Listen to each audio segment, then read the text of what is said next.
Glad to have you here. I'm glad to be here, bro. Doesn't feel real. Tell What him, do you tell him what I mean? told you, because this is my first time meeting you, right? In person. Yeah. And then picked you up at the airport yesterday. Yeah. How did that feel? Like, because I've met a couple guys already in person. That's like through mentorships, but this is your first time like hanging out with someone. Like, Yeah, dude. So this is actually my first time meeting someone from online. yeah, It felt natural because I've already seen you so many times with Zoom and everything, Yeah, I and know. calling you.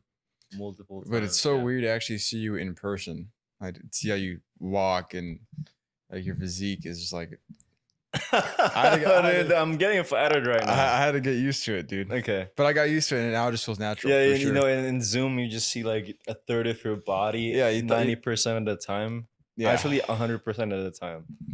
Right. Yeah.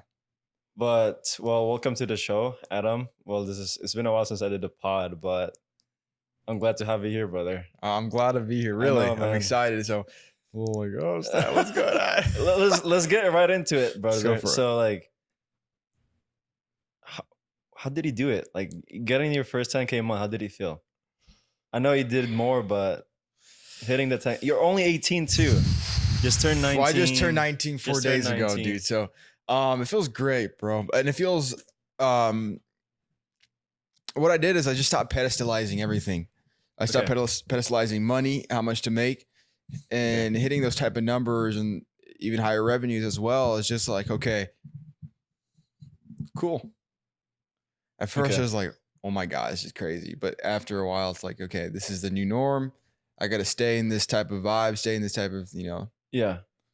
and now it just feels like now I got to do more. What's next? More. What's next? Well, what's next for you? Because I know you're closing right now, and Oh my gosh. I have a variety of different things in the back of my head that I want to do. But right now, I'm just can't really make up my mind. And I don't know. I don't know what's next. Now I got to come up with a new game plan, a date when I want it to be set and done, okay, and bigger goals ultimately. got you. I mean, for 19, right? And then you hitting your first 10K month and getting there. Like, I'm gonna be honest, you got there pretty quick. Very quick. A little too quick. A little too quick.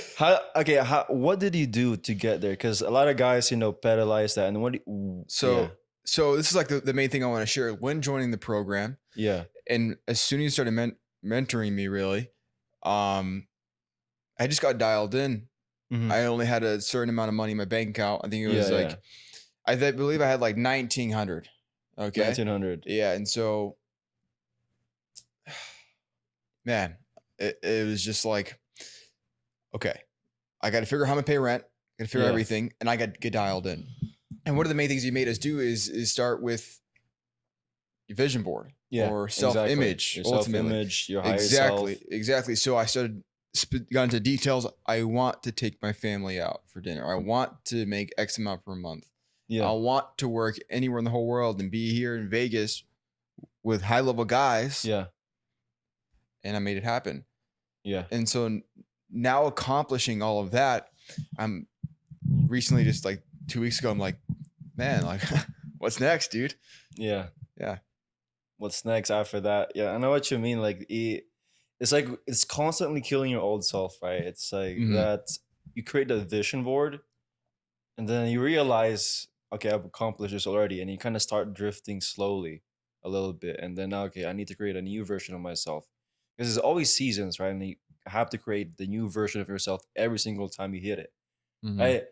Because wouldn't you agree, like after you created your vision board, okay, you look at it and then you achieved it already. Yeah. And it feels like, hey, what's next? Yeah, absolutely. Because for me personally, I've done it like probably, this is my third time recreating my vision board. The first two I created, I've achieved it. This next one, You're on I the way. created on our way, right? So that's the main thing right now. And in terms of like your experience so far on closing, I know, can I tell us about that? Like, guys want to know, like, okay, in total, so far, and how long have you been closing so far right now?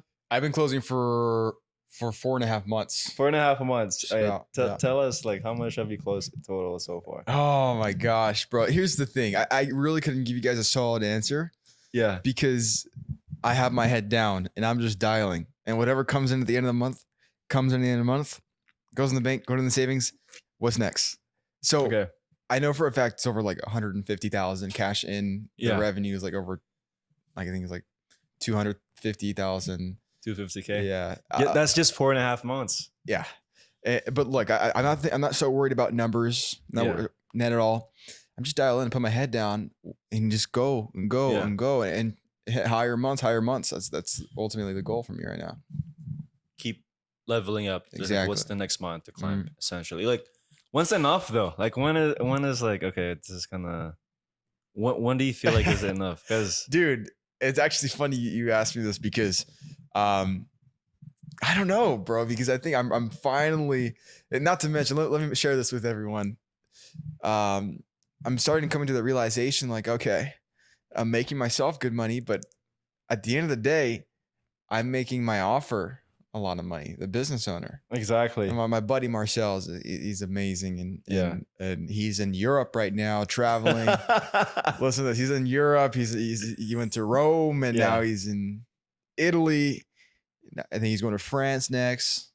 Yeah, I'm making him a lot of money. Like, I think I was on the call with you. I made 7,500 deposit or something like that. Yeah. Made him like 6,000 something. I only get $750 commission. And I'm like, this guy's snapping or Instagram out where he's at, and that just made him so much money. I'm over here grinding. So are we unfolding the curtains of like how to get closing really works? Exactly. So it kind of opened my eyes a little bit. Now I'm just like, okay, I got to figure out what's next. Yeah. And I'll be honest with you, everyone, I don't know quite yet, but I know a variety of different things. I just need to really spend some time and figure. Yeah, that's why we're here for a week, right? Exactly. It might stay longer. I gotta I protected my flight just in case somebody changes. But who knows?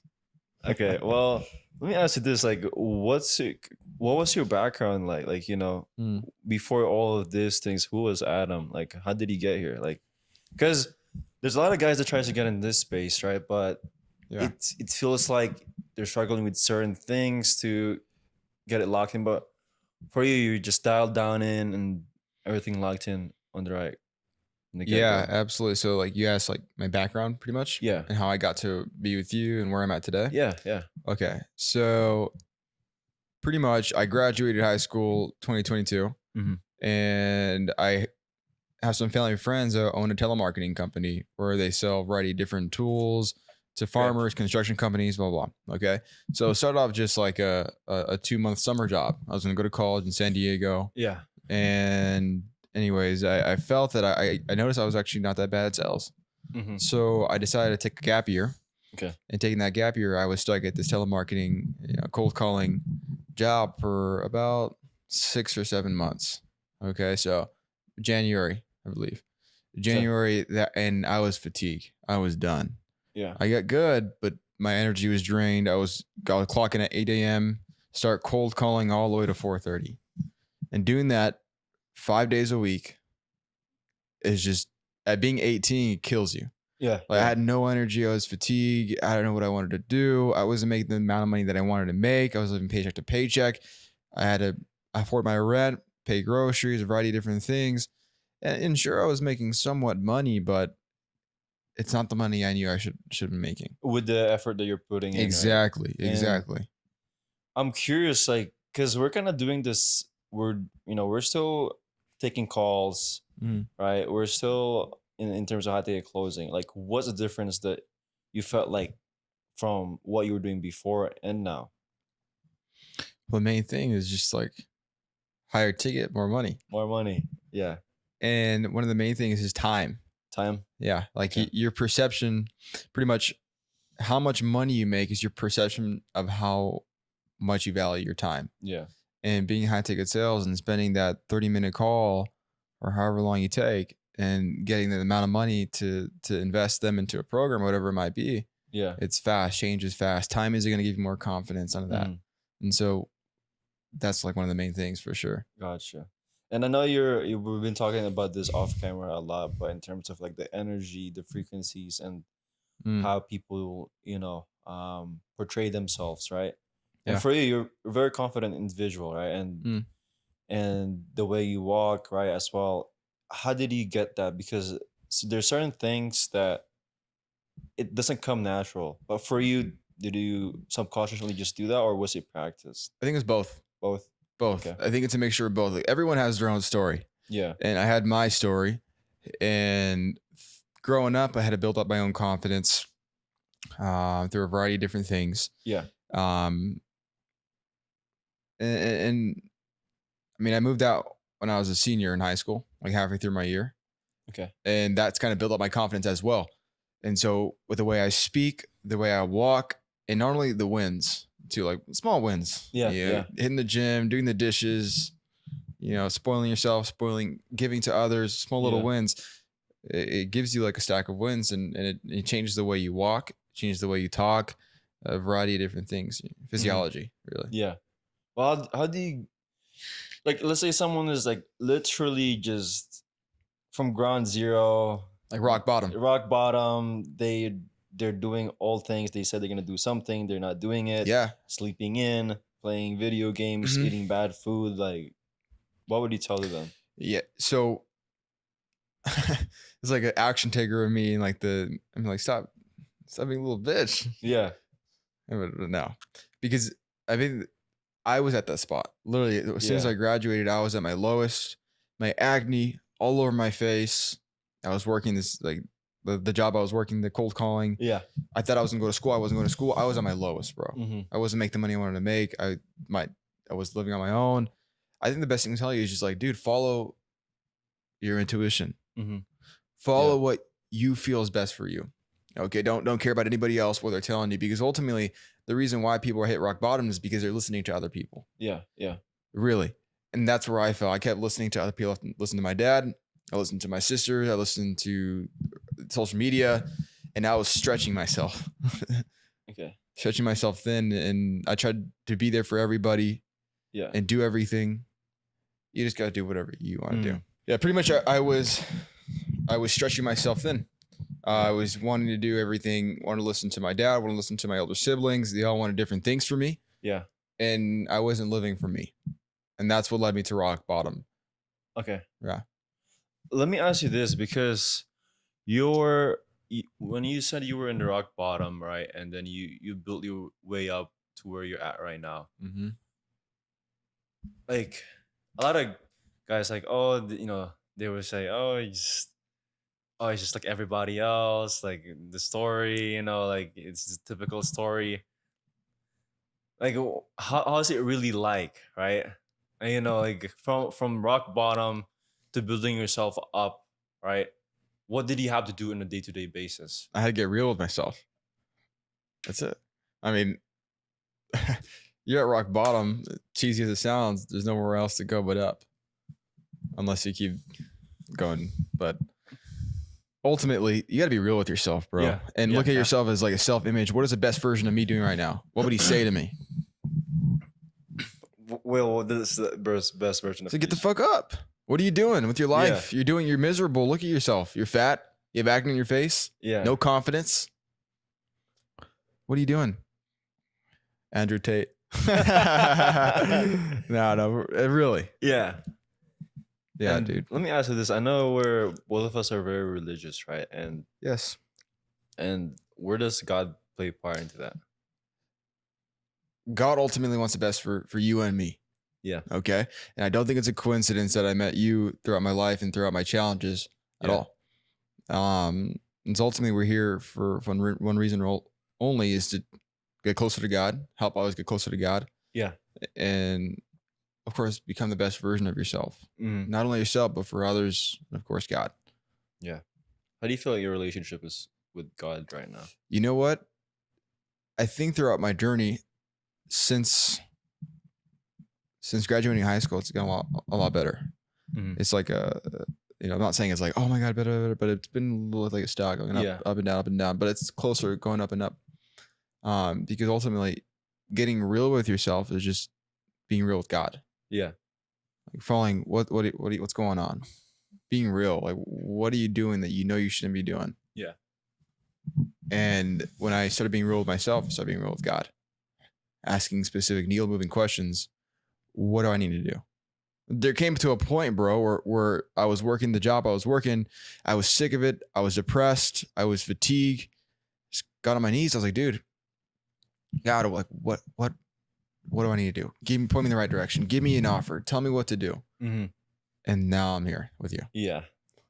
I love that. It's killer. Yeah. Yeah.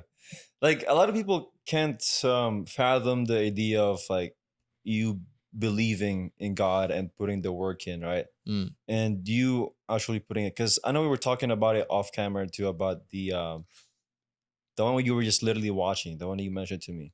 RAS. RES. Yeah. What is Reticular that? activating system. Okay, what So is pretty that? much it's like a part of your brain where you're focused on whether it's negative or positive things. Okay. And when you're in that flow state, let's say you're closing deals or you feel joyful, like you just received a gift, you're in this flow Yeah. state of abundance, you're in gratitude. Although when you get stressed out Mhm. or something negative happens in your life, your RES gets blocked.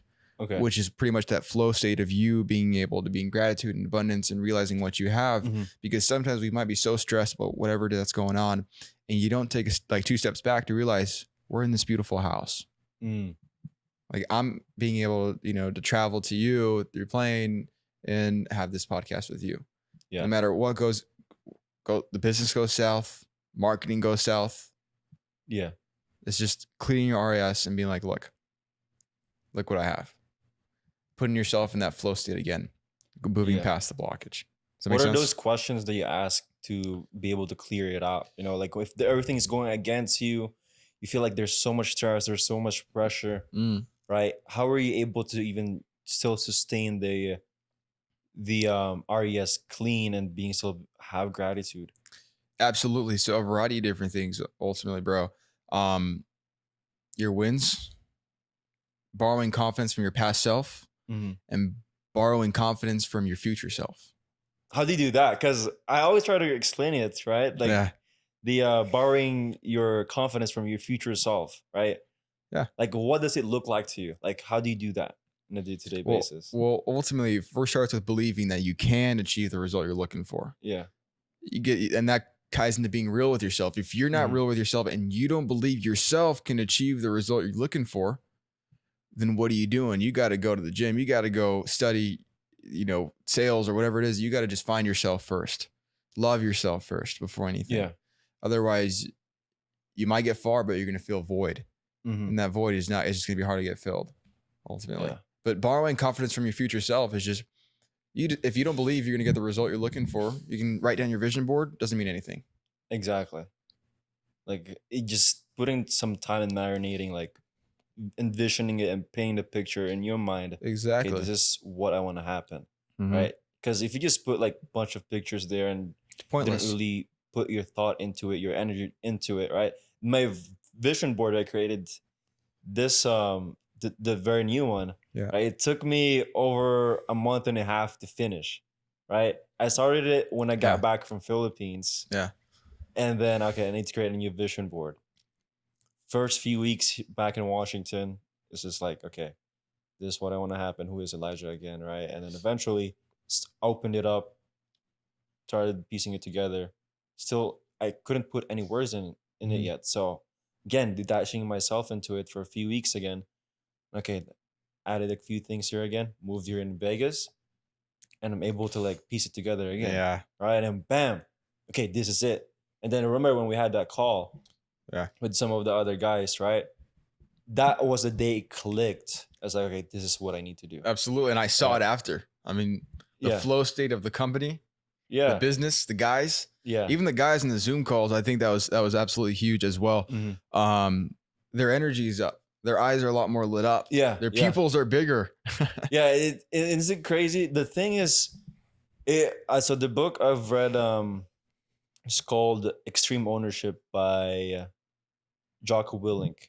Mm. And essentially it's like a book about leadership and accountability. And it's never your people's fault. It's never your soldiers' fault. It's never is always the head. It's always the leader. It's the platoon leader. It's the squad leader, right? That person cannot take accountability, then the rest falls, right? You Yeah. can't blame like why are they not getting results? Why are they not getting X, Y, and Z? So because ultimately it's me, right? And I have to be real with myself too. It's like, okay, what am I doing on a day-to-day basis? Why are they? I can't blame them why they're not getting results. It's ultimately me. Well, am I putting them in the best position I can, right? And essentially, I was like, okay, I had to get real with myself. Okay, that's why I told you guys. If I'm not gonna show up for you guys, then it's the time you guys can leave this program. Absolutely. It's the time you guys can. I'll give you guys your money back. Yeah. Like, I'd much rather have someone in the program kick rocks and leave. It's just like a virus, bro. Yeah. Ultimately. Exactly. And then that's when I realized, okay, the energy, every time you talk to someone, you consume their energy, you can feel their energy. And if you're constantly getting berated by like negative energy, constantly getting, energy that's just straight up, that will suck out of your energy. That's like always bad, complaining, like, oh, this is not working out every time. Then it lowers down your energy too. Yeah. And if you're not doing anything to fill the energy back, then essentially you get drained too, and then you fall down because 1 against 100, you're not gonna be able, Absolutely. That's why you need to have that support system, right? And me being back is funny, but me going in Philippines, right? Like 3 months there, it's just literally me against everybody. It feels like that, Really? Yeah. Tell me about that. Man, it's like in one of those things where it's like, me and TJ, right? We would always hang out every weekend. We would always share ideas, feed off each other's energy. Yeah. And during that time, it's always just like, says like, don't do this, avoid this. Really? Right? Be careful about this. This is why X, right? We're walking around eggshells. Eggshells, right? It's like that crab, the crab mentality, right? Yes. And that's the one thing, like, I want to have enough energy and strength and support system where once I go back to the Philippines again, that I'll be able to lift people up out of there. Absolutely. But right now, when I went back, I gotta be real with myself. Okay, I'm not in that situation. Not yet, at least, though. Yeah, not yet. Me and TJ we're talking about this morning, how he sometimes gets in quick debates and gets combative with his uncles about what it is that he's doing. Yeah. His uncles, they go to college and make about $100,000 a year, which is whatever. But now these days, 100K isn't really too much. It's not really that much. Not really. Not at all. But in their frame. Okay, be sidetrack. Like, go. People are like, this guy's 19, 21, talking about 100K is not a lot. People makes that in a year. Okay.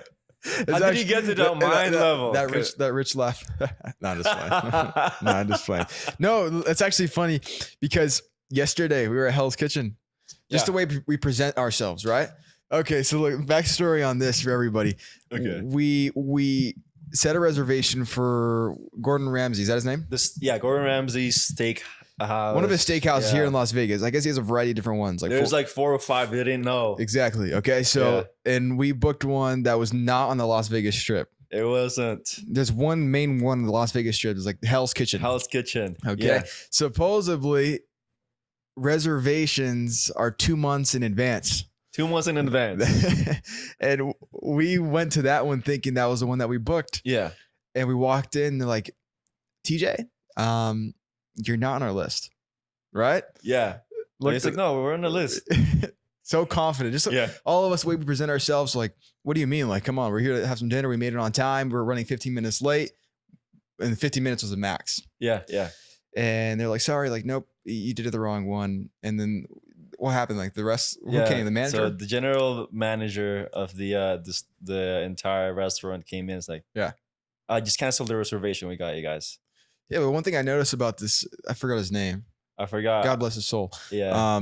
He just like was staring at us. He was just kind of just observing the situation before anything. Yeah. TJ, he was observing TJ. And he looked at all of us one by one. I looked at him. I just smiled. And he came over. He's like, what's going on or something like that. And we're like, oh, we thought we reserved the wrong place. He's like, it's okay. You guys are fine. They're fine. They're fine. Yeah. They looked at the host. They're fine. Mm-hmm. But everybody there, I also noticed, is like they're older, dressing nice, nice little watch and everything. Yeah. It's actually, they think 100K is probably a lot. That's probably how much they're making, which is okay, cool. Yeah. Yeah. But walking with the way we presented ourselves, Yeah. just like the energy, the aura that we present is a whole different. Mm-hmm. That was huge. And then he was just like, yeah, here's another hack, right? One of the things TG did amazingly, right? Like, and you shouldn't expect anything in return for this, right? Mm-hmm. But at that moment, obviously, right, this is where the law of reciprocity gets activated. Absolutely, right? Yeah. He did that to us, and then TJ was just being a G himself, right? Yeah. Walk it to that guy, like, all right, here's $100 bill for the tip, just thanking him. Yeah. Not even expecting anything in return. And obviously, right, guy was just like, thank you, right? Again, you mentioned about 2 months before you can get a reservation. After that, everything was good, chilling. Yeah. And then after we finished the dinner, went out, and then the guy was standing beside there and chopped it up a little bit again. And then he's talking about, oh, I know Gordon Ramsay, and then the other, he's a judge in one of the shows, and he gave us his business card. Yeah. And the thing is, we didn't even expect it. Yeah. Right? We didn't expect anything. Not at all. And this is a hack for networking opportunities. Absolutely. Though. Just go into those restaurants, and those person knows someone that can introduce you to the other person, right? Yeah. And this is how you build your small circle to do businesses. Absolutely. With. And the same thing I teach the guys inside our program is networking is the most important thing to get your good offer, right? And essentially, the 0 to 1, it's kind of hard, but once you break through that, by reactivating the law of reciprocity, which is by giving something without expecting anything in return, they're more just being genuine, bro. Yeah, just being genuine, being authentic, and that's where networking just plays into. They like you for who you are. Yeah. A lot of the people that are high status. Yeah. If you go up to them, you're like, dude, oh my God, you're in e-commerce. You're like, that's crazy. You're making how much a month? Yeah. Dude, you know what? Like, what's your Instagram? Yeah. You can tell they're like fanboying. Yeah, I know. And it actually ties in an example. My buddy Max, I met him at a seminar. He's from Germany. He came out from Dubai, actually. He lives in Dubai in a penthouse. He's 20 years old, makes over 100,000 a month, and just under, I think, in e-commerce. Right. In e-commerce, yeah. Profit. That's not revenue numbers. It's profit. That's profit. The revenue is something else. And that's another topic for another podcast. Yeah. Revenue, not just playing. No, let's talk about that. Like, there's a lot of guys out there that saying, oh, I make X amount, right? Absolutely. And if I may, before we go into that, what I'm trying to say, I was real with him. I was authentic. I introduced him to my girlfriend's mom. I said, yeah, they're from Syria. Like, we should come out and hang out. Anyways, we were cool. Yeah. 2 days go by. He sends me a WhatsApp message. Hey, brother, like, I really enjoyed talking with you. I want to invite you, your girlfriend's mother to come out to Dubai.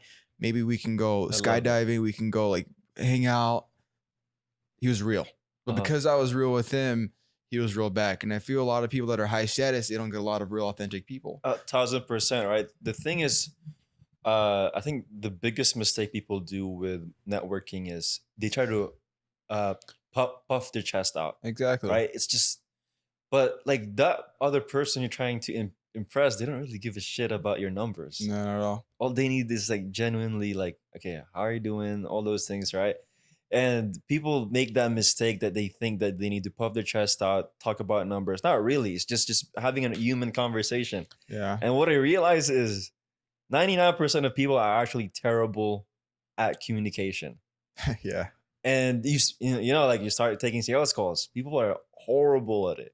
And which leads me to my next question, right? Like, how did he get good at it? Like, or how did he hone it in? Communications. It's easy, bro. Just be real. Don't look at it as a sales call. If you really have a good heart, you're going to try and help as many people as you possibly can and understand that blessings come alongside that. Yeah. And so when I hop on the phone with someone, I bring the energy. The way I speak, I say, hey, like, tell me what's going on, bro. Let me see if I can even help you out in the first place. I'm not promising anything, but I'm trying to help you out. Conversate with them.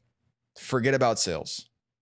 What's going on? And if they're assholes back, then I'm sorry. Go kick rocks. You're not coachable. You're not gonna be a good fit. But if they're willing to be open and receive the help, doesn't matter how much money it is. If you portray that energy and they feel it, it's going to be cake. Yeah, 1000%. That's the best thing I can give you. If to anyone, any of the guys that lack confidence in speaking, whether it's with like in person or online or with girls. Yeah. I gotta ask that. Like, I know you're in a relationship right now, but in terms of sales, right? Yeah. Like, do you see a correlation between both? Life is sales. Life is sales. Life is sales. Yeah. With How do you everything. use? I guess like in terms of sales, like how has it impacted your life? Mm. Because yeah, That's a great question, actually, immensely, bro.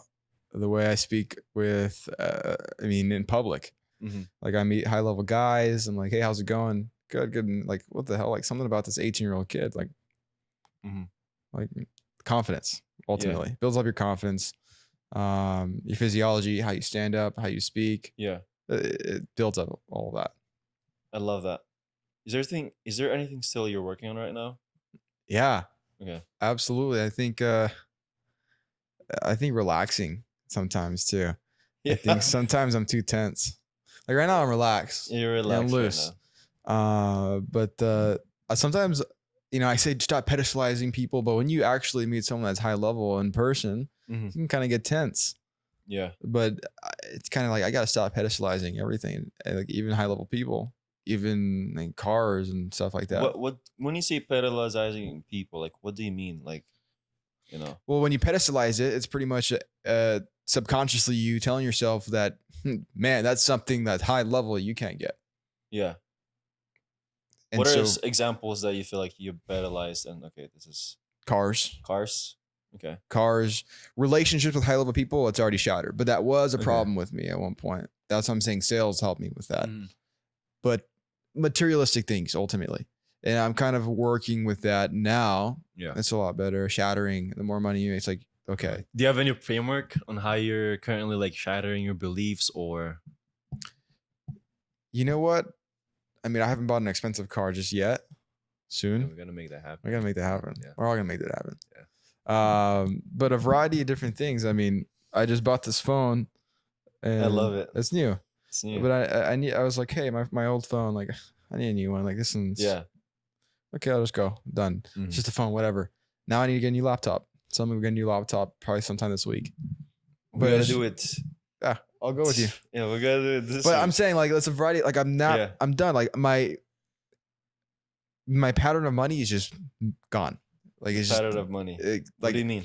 Pattern of money, like pretty much like when I first started with you, buying a new phone, I was like, man, that's gonna be tough. It's gonna be a lot. But now I'm able to spend my money because I believe I can make it back.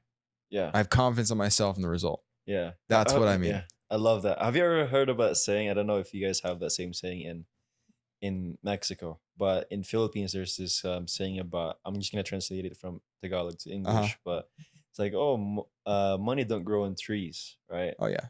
And that's why you have to be tight with money. Sure. And, that's the most like limiting belief. Like it's the concept. Their perception with money is like you need to save it, you need to keep it, you need to work hard for it, and then that's the common financial advice. But in reality, how does it actually work, right? I mean, with working with Marcel, with talking with us, right? Like, how does it actually work? Because I want you to explain it to me. It's shattered. You have to spend money to make money. You got to get uncomfortable with spending your money. Money is materialistic. Money, it doesn't even exist ultimately in the bank accounts numbers. So like, you're like, no, but it has value.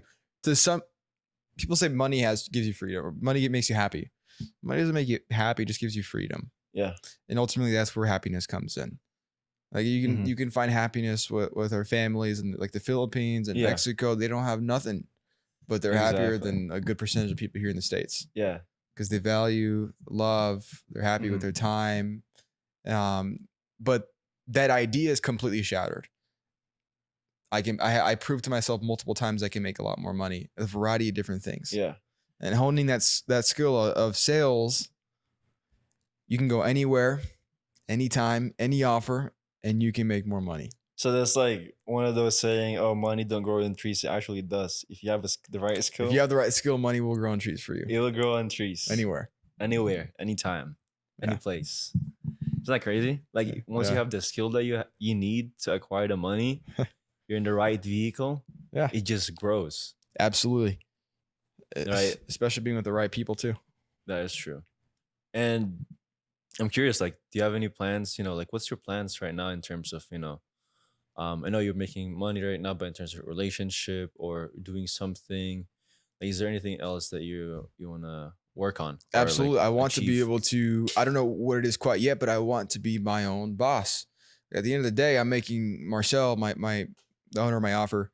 Yeah. He's in Europe, bro. He's living it up. I'm making Yeah. him money. And I'm like, man, I want to do that for myself. Yeah. I want to be able to just like spend a month off, have someone like myself that's young, Uh-huh. that's hungry, that's loyal, make me money.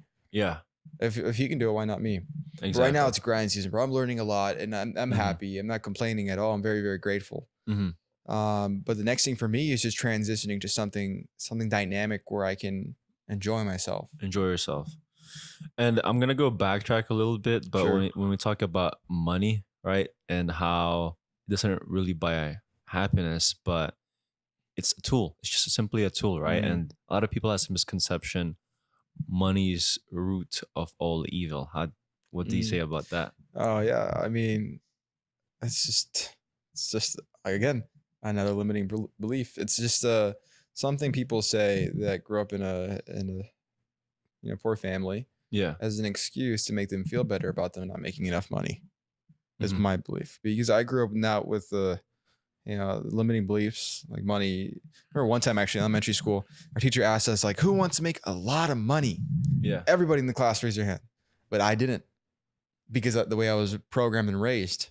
Mm. Because I grew up in that kind of like money's way too much. You gotta be careful, like drugs, money. Yeah. No. So it's actually interesting that you asked me that. That's also a limiting belief, in my opinion.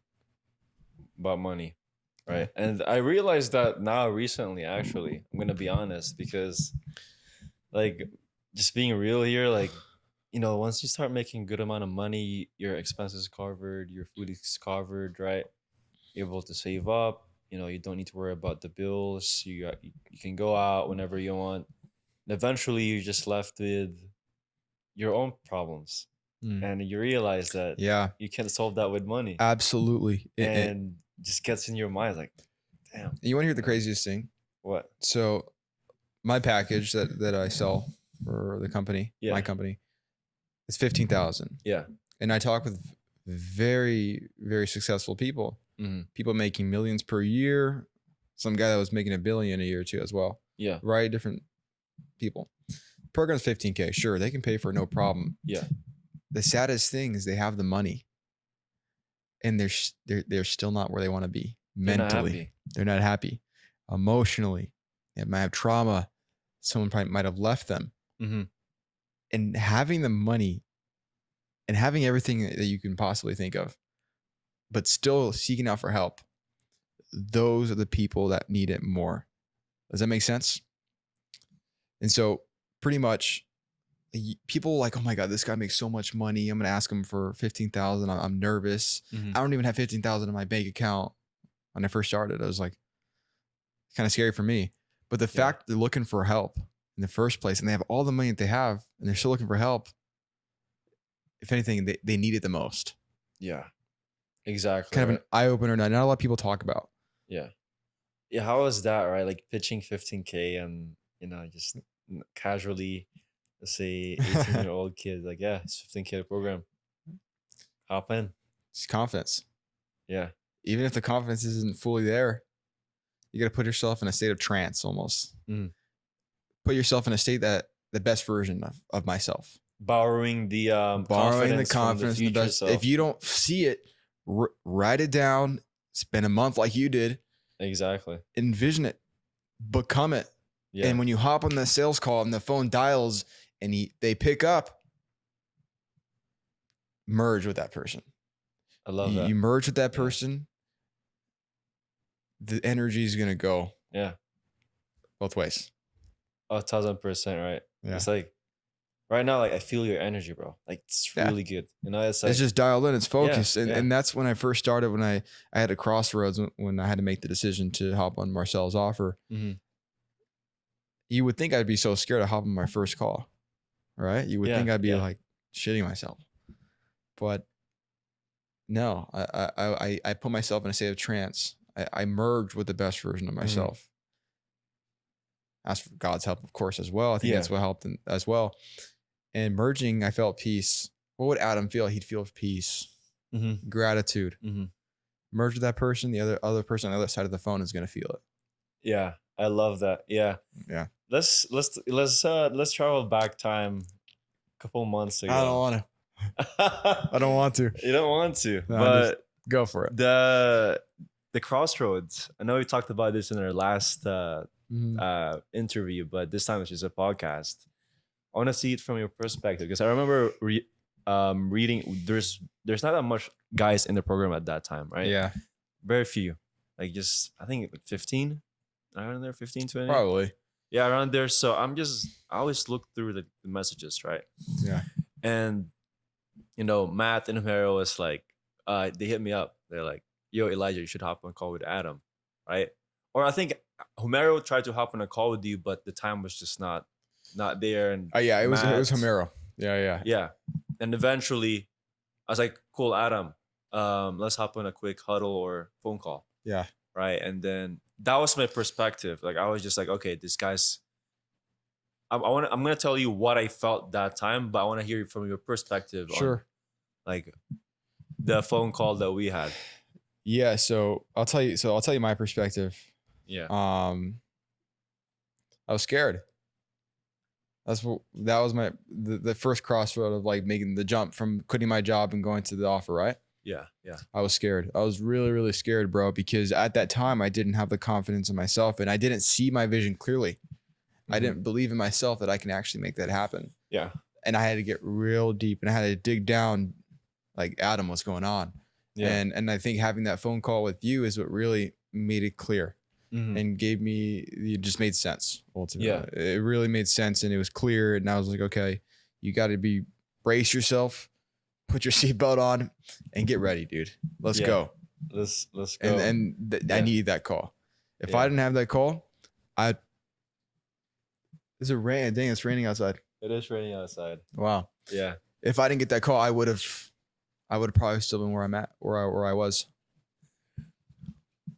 The thing though is like, you know, when I hop on that call, it was like I knew I had to get that call. Right. It was morning at that time. Got off church, right? Saw your message. I tried to hit you up right as soon as I can because it's like I don't know why, but the energy, like I read the message, okay, this is a pivotal moment from Adam. And I need to be with him at that point. Mm-hmm. Right. And essentially that's why I wanted this program created at the first place, because like these moments, right, it's the best. Yeah. You know, because it happened for me and it's just amazing. I love it when I see it for other people too. Yeah. And the sad thing too, though, is a lot of guys, I see a pivotal moment in their career, their pathways, and I tell them, right, they know what they should do, but they do the opposite thing. But for you did the right thing. Of course. So I'm like, how? Because it's not an easy decision, right? That situation that you were in. It wasn't. No. It is sad. It's very sad. Yeah. And I think you just giving them the clarity. I always say this, but it helps so much. What would you do on your deathbed? Yeah. What would you do on your deathbed? Like, are you going to conform? Are you going to stay the way you're staying? You're comfortable? Or are you just going to live out your life? Would have you been satisfied with the decision? Absolutely that you've made not. at this very moment. Yeah, have a conversation with yourself. With yourself on your deathbed. Have a conversation with yourself on the deathbed. You do have the ability to just get in that situation. Like, let's say you're in your last seconds in this earth, right? And just being real with yourself. Yeah. And asking yourself, do you think I'd be satisfied with the decision I'm going to make right now? Yeah. Is this pushing me forward or is this pulling me away? Yeah, exactly. Is this going to make me stronger or is this make me weaker? Yeah. A variety of different questions you can frame it. Yeah. And again, like I'm not, you know, uh, removing the fact that there are certain things that I wish I could have changed. You know, there are certain decisions, right, that I wish I could have done X, Y, and Z, but Sure. it's like one of those things, like it's in the past, and that helped me now at this very moment to make the right decisions now, right? Like it's not overnight, right? When it happens, like, okay, I'm gonna make this decision. Like it doesn't happen overnight, but there's that other voice, right, in your head that's like, you need to do this. And if you don't follow it, like there's always that there's different out there's like the way I see I think my brother, the way he explained it to me is like there's different pathways in your life, right?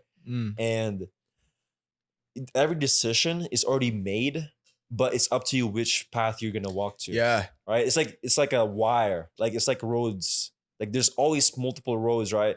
Did you wake up this time? Did you do X, Y, and Z today? Yeah. Right. And like there's always multiple pathways. And every time you do certain decisions, you lead to that pathway. Right? Isn't that It is crazy. yeah. It's very, I think we were talking about this today, the butterfly effect. The butterfly effect, right? Like just that one day off, right? Like how the effect that will happen overnight. And there's difference between like the long-term thinking, the short-term thinking. Like for you, like how are you able to, you know, on the go, right, to make quick decisions and also long-term wise? Like, wait, what times? Like right now or in the past?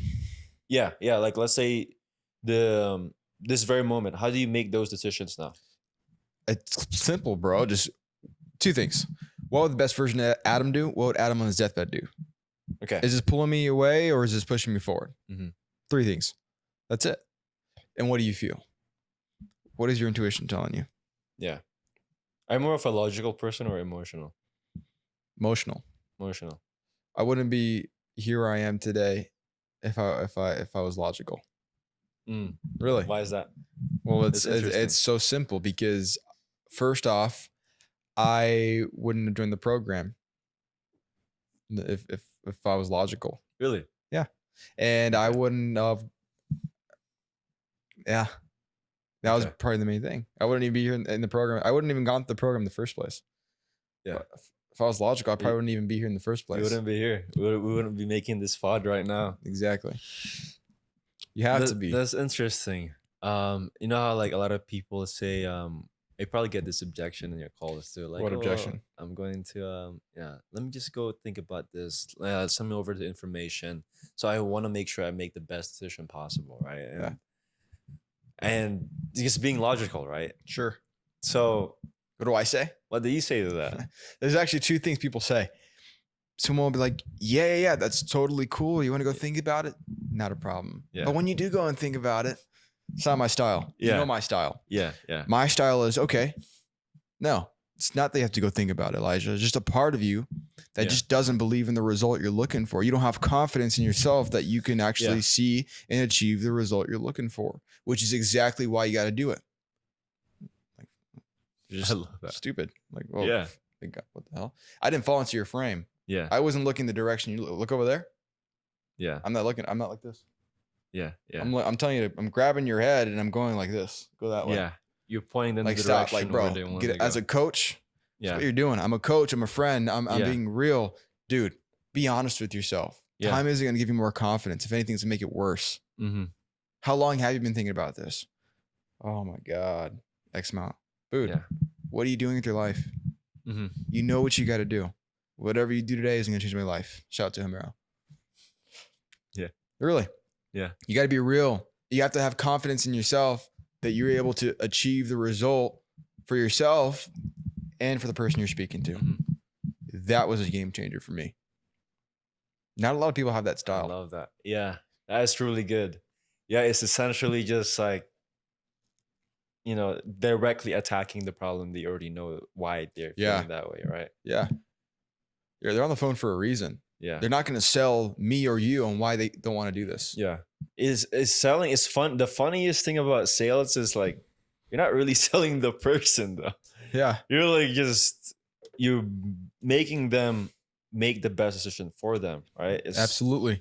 I'm just going to guide them. Yeah, they want it or not. I'm in abundance. There's going to be someone out there Yeah. that does want it.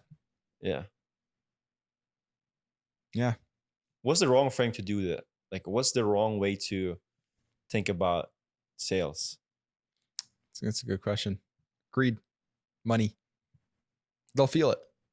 If you're just on the phone call, just get money. Sure, you'll get a couple guys, Yeah. but you'll attract negative people. Yeah. I guarantee you. From the guys that I've worked with in our offer, negative guys. They're there for greed. They attract the most refunds. They attract the most problems. It's actually pretty funny that you've asked that. Yeah, ultimately, you want to be able to attract the right people into your life. Right. And I think that's something that I've recently noticed too is, when you're out in public, when we attract that guy, the manager, he hooked it up. Yeah. People that are gonna be like feed off of us and we're gonna feed off them, like how TJ gave him the $100. Yep. Exactly. Right. And this is what I like to, I want to emphasize on as well with like offers, right? Like a lot of guys that starting off in like sales or how to get closing, Yeah. right? It's the offer, right? They's like, oh, there's no good offer out there, all scams, et cetera, et cetera. But it's like, what is the energy you're giving off, right? Mhm. What's the energy that you're giving in the market? What is the energy you're giving out there, right? Because for you, when you found your offer, what's the type of energy that you were giving out there? Yeah. Yeah. Right? So, I mean, like that, I think it's a good way to put it out, actually. Because I think if you're giving them via like a scam offer, one, they've probably been burnt in the past. Yeah. Or you're just giving off weird vibes, like greedy vibes. Mhm. And that's, it's not good. Let's talk about how did you find your offer? Like, because, Oh my gosh. personally for me, when I found my offer, it didn't take me that long. I'm going to be honest, right? It took me within 24 hours. I started reaching out. I got my very first offer to close for. Really? I grinded it out. It took me, I hopped on a couple interviews. Yeah. A variety of different interviews. How many did you take? Dude, probably like 7+. 7+. No, I lied. Actually, I'm lying. 10+. 10+. Bro. Like actual real interviews. Okay. And I kind of lied. I'm like, yeah, I've been a high ticket sales for 5 months already. I've done XYZ, fitness, high ticket sales, closing, done it all. But I want to do your offer. And I kind of had to, merge with the best version of myself in all those interviews. Yeah. Because your future self, again, borrowing that confidence, your future self. Well, what has your future self has done already? Yeah. Right. Oh, he's already done that. He is done it already. Mm-hmm. Right. And just delivering that and, transferring the energy to the person that you're talking to. Yeah. Right. And if you don't tap into the energy and you just tap into your current self, your old self, it's not going to work out. Yeah. It's actually funny because the offer that I'm on right now, in the interview call, I said a whole bunch of great things. I made it sound so good. And they asked, how old am I? And I was like, oh crap. Like he's probably not gonna believe me after I told my age. But I said so confidently, I'm 18 years old. Like that. I'm 18 years old. I looked at him and through the Zoom camera, Amazing. through his eyes. I'm 18 Stared in his soul. I'm 18 years old. And he looked at me, he smiled. He's like, oh, you're 18 years old. Wow. And because I conveyed that confidence in myself before I even said it. Yeah. He felt it. And then he texted me the next night, like, hey, I want you on the team. And everybody else that was on the team at the time, they're all high ticket closers. They're popular, known on Twitter. Yeah, they're known in Twitter. They're known in everywhere. Exactly. Right? And I told them a whole bunch of baloney that I did. That was like, no, this is actually my first. Later down the road, like a month, they asked me. They were like, okay, like, did you actually? It's like, no, I actually was kind of lying to you guys. And if anything, they were actually impressed because of the confidence that I had in myself. Yeah. They were impressed that I was able to portray that. It's ultimately, that's what they're looking for. Yeah. They're looking for guys, especially that I'm young. They like that. The funniest thing about entrepreneurship or just sales in general is you have to be somewhat delusional. It's like you have this oozing confidence to yourself that I can close anybody. I can, because it's coming from a genuine place that I'm going to help this person out. Mm-hmm. And I believe that to my death, right? Yeah. Like I believe that genuinely that every person I hop on a call with, I will help them out. Maybe they don't hop on the program, the offer Yeah. that I'm selling, but I generally feel like I'm gonna give them the best possible results. Absolutely. Right. That's why I'm able to close deals by just transferring the energy that I generally believe 100%. why you should do this. And it 100%, dude. And even if you don't have 15,000 in your bank account and you're asking someone for 15,000, you got to be delusional. Mhm. You have to be delusional enough to believe that you're the best version of yourself already, Yeah. even though you're so far from it. You have to be delusional. Yeah. Sales is low key of an illusion. It's illusion. Like it's modern day Yeah. magic. It Modern is. day magic. Yes. You're casting a spell it up. It's You know, magic. like, and the thing about that though is like a lot of people, oh, there's some, snake man oil selling, or Yeah. but really, like, if you truly believe in the program you're selling or whatever you're selling, Yeah. that's for the best for that person. Yeah. So if you're not selling something that doesn't value or doesn't actually provide value, then that's when it becomes, sideways. You know what happened to the Wolf of Wall Street guy that got into, Yeah. they're just straight up lying to people. So that's like, there's two things. It could be sales is like, again, it's just a tool. It's very beautiful, right? It's an art. And when people like use it to their advantage, that's when it becomes very dark. Yeah. But it's actually one of the best way to help people out, right? Absolutely. Yeah. I mean, I have no problem charging 15K or asking 15,000 or even 30K. Yeah. I've actually asked for 80,000 with my offer. He wanted to do one-on-one with Marcel. It's Okay. like 85,000 a year. And I said 80,000 for some reason. I don't know why. Yeah. And I said it like, so I was delusional. Okay. But Why? Okay. Let me stop you there. Like, why did you say 80K? It's 85K, but I actually didn't even know what the price was. I just knew it was like 80 something. Okay. I don't know why. Why do you ask? I'm curious. Like, There was no meaning behind. I really No didn't know meaning the behind price. it. I really Okay, didn't know the price. fair. I really didn't know the price. I just know it's like 80. I was like, okay, yeah. So it's gonna be like 80,000 yeah. 1 month, one-on-one with Marcel. Okay. It's like, okay, sounds good. I'm like, all right, so let's do a three-way call. Me, you, and Marcel. We'll see what we can do. We'll get the wire transfer. Okay. Yeah. Okay. We did it. And we sent him the transfer details. He ended up getting cold feet. But why do you feel like people get cold feet? Not even that level, right? Just overall, right? Why do they get cold feet when they want to do it? They know for a fact that's going to change their life, but I they think get some on that people are not level. made for it. And I don't think that's their fault. I think it's just their programming and how they were raised. Because someone that was raised with parents that were, you're going to be the best at what you do as long as you work hard, you can do whatever you like. Instead of a parent telling you like, hey, like you need to chill out. You're pushing the limits. Like Yeah. stay in your room. Like, what do you think you're doing? Yeah. Subconsciously growing up, if they keep getting told that, they might have the best offer right in front of them, the best opportunity, but they won't take it because of the negative programming. And it's not everyone's fault. Yeah. It's just not made for everybody, unfortunately. But What are your thoughts on that? that's interesting. It's not made for everybody. The thing with that is, I kind of disagree a little bit. Like, it's not for like, there's certain things it's not as for everybody. I get that, but at the same time too, like, growing up, it's the story that I always give out is like, so there's two kids, right, and they had an alcoholic father, right. Growing up, the kids see like being alcoholic, the father's alcoholic, so he ended up becoming alcoholic. The reason why I'm X is because of this, because my father's alcoholic. That's why he became a drunkard too. The other person was like, the other kid was like, growing up, I've seen my father being drunkard and being alcoholic. I've seen what he has affected my family. Yeah. And he's never drank alcohol in his entire life. Right. So I get where you're coming from about, okay. You know what?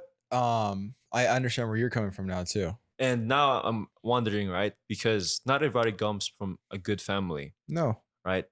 But there are people who's like for example, David Goggins, right? Didn't come with a good family. really, had a lot of trauma, but he still made it, right? Yeah. And obviously for me, I'm grateful that my family was very supportive growing up, or they want me to do X, Y, and Z. They didn't force me to do certain things. Obviously, Mm. there's in betweens, right? That parents just wants the best for us, but there's certain things that's just like, okay, like growing up, you learn more about yourself Mm. and you feel like, okay, this is actually what you should do, right? So for you particularly, right? And what how did you break that?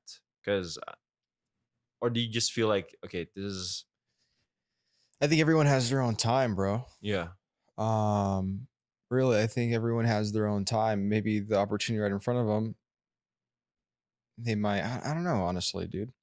To be honest with you got to feel it because I yeah, felt it. Like hopping on the offer with Homero, yeah, I didn't get on board with the program immediately. yeah, yeah.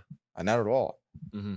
But I couldn't sleep at night because I knew I had to make something happen because I had something Yeah, deep down. And you're right. Maybe someone has something that deep down they have a reason, they have a why. But it's like it's very like it's one of those things like they have that very small fire, Mhm. right, in their heart, but because they've been surrounded by cold people or their decision making has been affected by a Mhm. lot of people around them, they can't put that, they can't make the decision anymore. So for you, like how were you able to break that and just be like, okay, I'm gonna make this decision now, it's, I couldn't it's keep living the way I was living. I got okay. real with myself. No way I'm gonna be working paycheck to paycheck. No way I'm gonna be stuck like this, wasting my young life, my young years, or whatever, Yeah. doing something I don't want to do. Mm. I like it. I don't love it. I know I can do a lot more. Mm. That's why. And so that feeling, that just like that pain, like you got to make something happen. Get out of here. Take the risk. Yeah, and I love that, but the question too about Mm, are successful people born, or because I that's a don't good know, question. there has to be people like that needs to be is yin and yang, right? Not Mhm. everybody could be successful, but they play their role the way how this world works, and which is kind of like damn, like so I don't know, bro, but this is my perspective of it. okay, Okay. Um, I mean, because if everyone was made to win, then everyone would win. Of course, okay. everyone would be successful. I just don't know what to tell you, bro. I mean, I think Did the you feel pro like you were born to win? absolutely. I think with the trauma, the experiences that I've gone through, and how being independent at a young age, I had to. So when you say traumas, right, at a young age, Mm. how did you break them, or how hard was it, or like what were they? It Give was me an example. so I'll give you an example. So I lost my mom at 8. Okay, I saw her pass away on her deathbed, Mm, and being 8 years old. Sorry, I think I was 7. I was turning 8. 7. I was Okay. 7. I had to figure it out. I had to be able to make my own food while my dad was at work. I had to Hmm. walk to school. Yeah. I had to ask for rides. I had to, figure something out for Yeah. me. So being independent at a very young age, and I respect my dad a lot. He started his own business. He was always so busy, Yeah. and he kept working all the time. And that kind of sucked. Yeah. Seeing my dad so busy, um, seeing all my friends hang out with their mom, and me kind of just being at the house by myself. Hmm. You know, I didn't really have anyone my age, so I had to like, okay, you got to do something greater. I know my mom would want something. Like, Yeah. dude, think of your mom Yeah. on your deathbed. Like, what would she want for you? Yeah. And that's how I look at thinking myself in deathbed and my mom. What would the best like? What would she want best for you? Yeah. Of course, like it's I no love that. brainer. It's like one of those things where like you're it's how does it feel actually? Let me ask you that. Like How does what because feel? your mom passed away when you were very young, Mhm. right? How does that feel? Yeah. Um, it hurts obviously, but I was talking to TJ about this morning.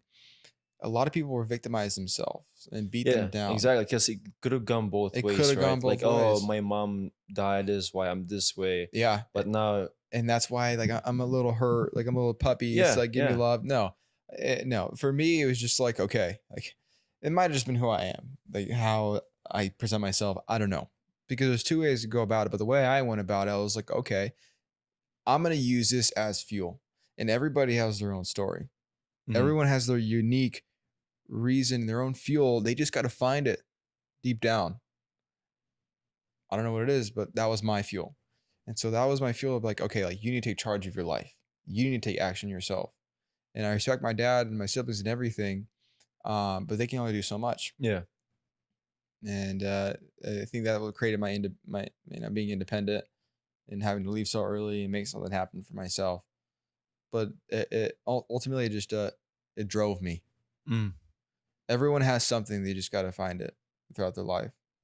I love that. Like, don't you have something for like what drives you? What happened throughout your life that is your why? My why is very deep, brother.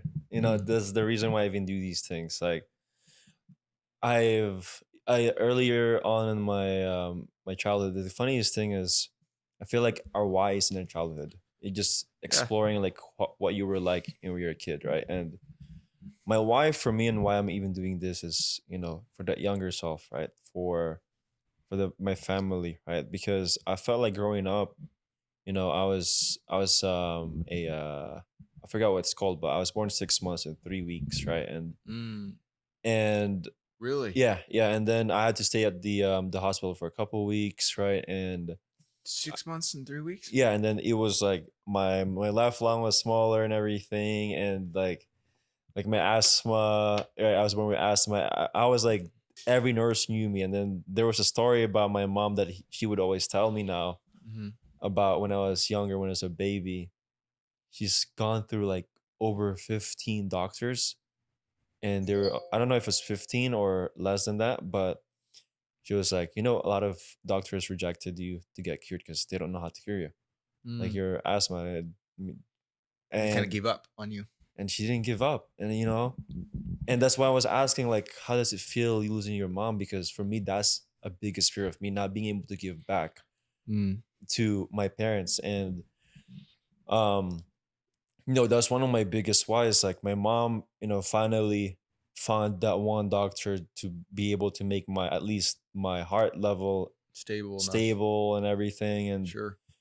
but the funniest thing is the trial didn't end there. It was continuous, right? Yeah. Like my childhood, I would be in the hospital confined few weeks, go back again after a month or two, go back again to the Problem. Something. hospital. Something always came up. Something always come up. Like I had a really weak body, Mm. right? And they put everything on me. Like that's why I'm so grateful for my entire family. Like they didn't give up on me. So why would I give up on them, Mm. right? It's like one of those things that I wouldn't be here without them. And on top of that, to to wrap this all up, it's God, right? Absolutely. God. Then now I'm asking myself when like the darkest time, like we feel like nothing's working out, like why are we in this Yeah. first reason, right? Mm. God put me in this earth for a reason.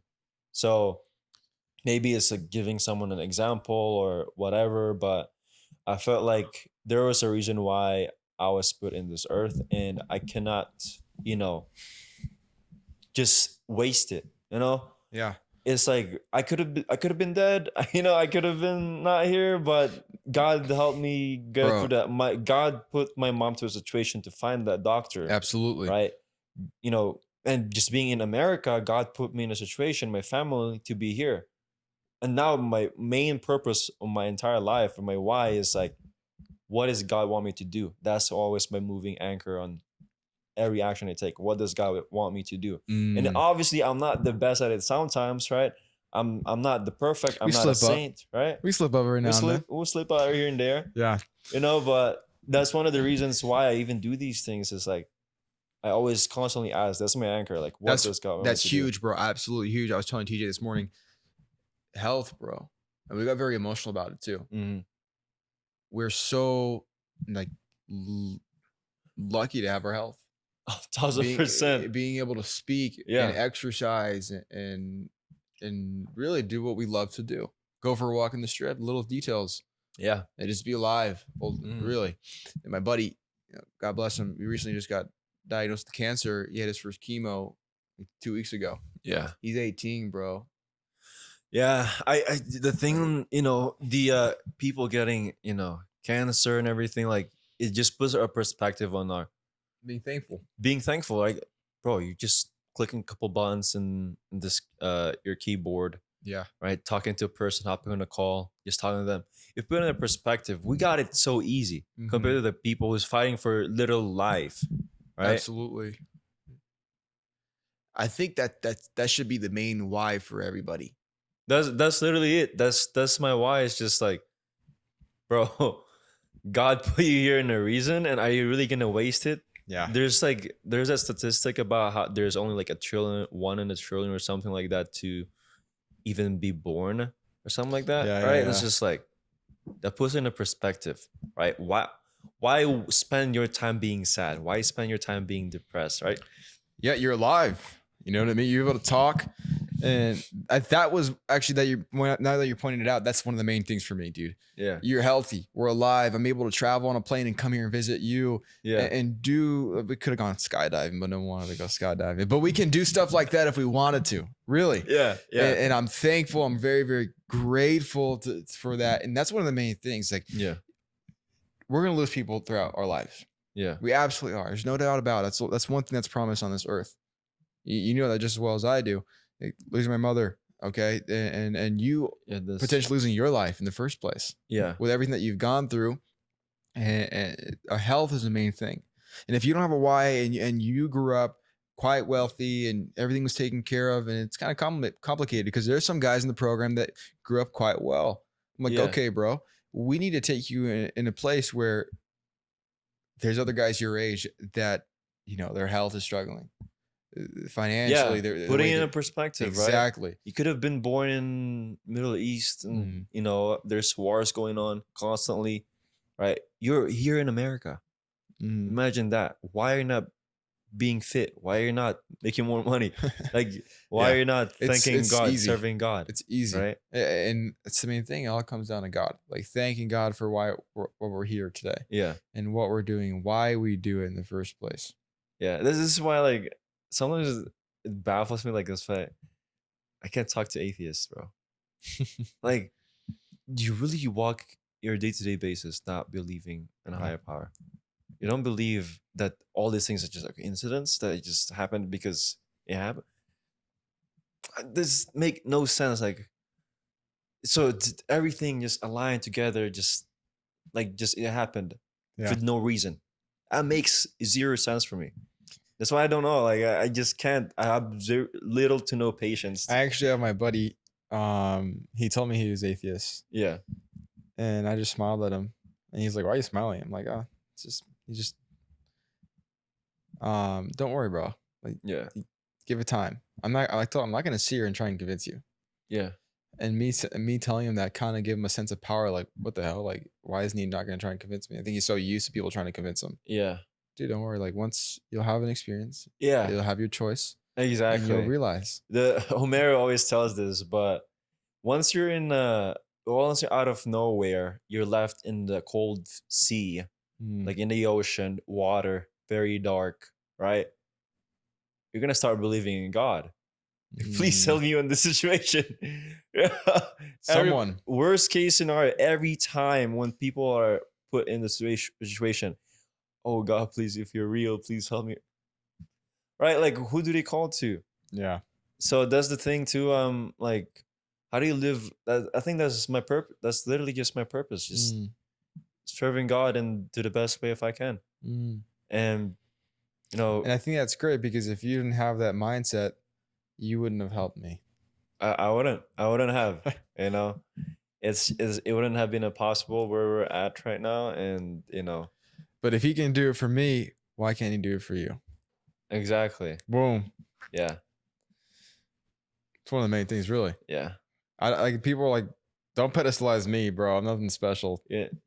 Don't pedestalize him. I've acknowledged the funniest thing to say that is I used to pedalize a lot of people. Like Jeremy, TJ, like I used to pedalize them. They started this journey way earlier than me. Sure. Like I was like, oh, it always like that when basketball too, like, oh, X, Y, and Z, they started earlier. And I realized like I acknowledge myself like I'm not the most talented, but what can I do to get them to take a to beat them? Mm, What's the simplest formula I can take advantage of? Which is what is it? It's just doing more than what they're doing. yeah. Because I think it was Kobe that said it, but once talent don't work, right? And then Mm. something around like hard Oh, I work. think like hard work beats talent any day or something like Yeah, that. something like that, right? And but if you combine them both, right, then that's when we become unstoppable. And the thing is, like a lot of people pedalize Kobe too, but he's nothing special, right? And he's just work harder than everybody. Mm. And if you just copy that formula, if you feel like you're not talented, With anything that you do. you just anything you do, then you just put more work in than the other person beside you, then obviously what's gonna happen, Yeah. right? You just it's like a game. Yeah. Like you keep doing more work than them, you gain more experience than them, right? You have 24 hours, you optimize your time to get a good offer or to fix on your mind, your body, your health, your relationship with God, your relationship with your family. Absolutely. Then you literally just automatically just the way how God structured everything. With anything, then if, you'll like, win. if you don't have the right mindset to just tackle anything right in front of you, it doesn't have to be high ticket sales. It doesn't have to be anything. Yeah. Sports, Yeah. any opportunity right in front of you, you're not going to get the result. It's the thing, it breaks my heart when people have so much potential, right? But they don't utilize it. They don't take advantage of it. I right? like to think it's just not their time. It's not their time. I mean, I just don't. I just that's how I like to put it. Yeah. Because I go through the same thing too. A lot of people tell me what's going on, how long they've been feeling that. Oh my God, 20 years I've been like feeling being depressed or these emotions. Yeah. And they still don't make a move forward. Yeah. What is something you're grateful for? My health. I think my health is one of the main, and being able to go anywhere. I'm grateful for actually grateful for my hard times throughout my life, dude. Mm. I'm grateful that I've gone through a variety of different things. Yeah. Because I wouldn't be who I am today without it. And so people might be like rock bottom. Yeah. I think you should be grateful for rock bottom, actually. And as cheesy, David Goggins type B, I don't give a shit. But really, you got to be grateful for all that. Yeah. Yeah. What are your thoughts on that? Yeah. 100%. I always tell the guys it's like I actually miss the days where you're trying to figure it out. Those are the funnest days, honestly. Yeah. Like, oh my God. Oh, I'm not Yeah, making it's money, not about right? the end result. It's about the journey. It's the journey, It's the man, journey more than right? anything. I mean, it's just like you can't have a sandwich and just have bread. Yeah. You know what I mean, Joe? Yeah. You need the ham or whatever. Yeah. Unless you're Muslim. Yeah. You need what's inside the sandwich. Yeah. Exactly. Because without it, you're just gonna be nothing. Yeah. Every single step of the way, right? What It's are you grateful enjoyable. for? I'm grateful for you guys. You know, Mm. I'm grateful that I'm able to spend my time with you. I'm grateful for being able to record this podcast and being on this journey. That's heroic journey, right? Yeah. Being able to give back. I'm grateful for a lot of things, honestly, and I sometimes I don't vocalize it enough. I feel like that's one thing I should work on, and is being more vocalizing on what I'm grateful for on a day-to-day basis, right? Mm. I'm grateful for my faith, my relationship with God. Grateful for the challenges, Mm. right? Grateful for the hard times. I love those when it happens, but you know, a lot of things, honestly, right? I like to say I'm grateful for the things that I don't even take notice throughout my Yeah. life. Little details that I don't even realize Mm. that are going on in my life, like the AC up in here. I can go all day The about that. funniest thing, yeah, that's so true. When you're at the zero, you look around. Oh, You don't realize what you have Yeah. until it's gone. I'm so thankful I have a roof over my head. I'm so Yeah. thankful I have clothes. I'm thankful I have Wi-Fi. Yeah. I'm thankful. Don't I even have, take me back to those days, bro. this water tastes so Like, good. bro, I don't think you understand. Like when before I even joined the program, I didn't even have Wi-Fi. My computer didn't work, bro. Do you remember how laggy I looked? It was like Yeah, it was like Adam, I think you need to rejoin, brother. it was like a Yeah. boosie. Yeah, it's like every time, like he Yeah. would lagging. It's like, oh my goodness, bro. But it doesn't matter because you know why? Because I was there every single call. Yeah, You remember that? yeah, I'll tell them %. I didn't Yeah. miss one, and then if I did, I would let you guys know. Yeah, yeah. It's like, hey guys, I'm driving. You're lagging. Even when you're driving, you'd still hop on. And I would still listen and dial in with everything. Yeah, That's what I'm saying. I would go to the coffee shop and they would kick me out, and I would ask for a couple more minutes because I didn't have Yeah. Wi-Fi. Like, dude, like anyone, dude. yeah, Like, if anyone is able to do yeah. I think it's not a matter of fact that I feel like the way you can get fast results is by just simply enjoying the journey. Mm. Like I feel like you shouldn't think about it in a timeline. It's more of a day in and day out. Yeah, enjoy it. Enjoy it because the second you start enjoying it is the second you know you're gonna make it. You're gonna believe it. What's the hardest thing that you feel like you've were able to overcome? The hardest thing? The hardest thing, Mm,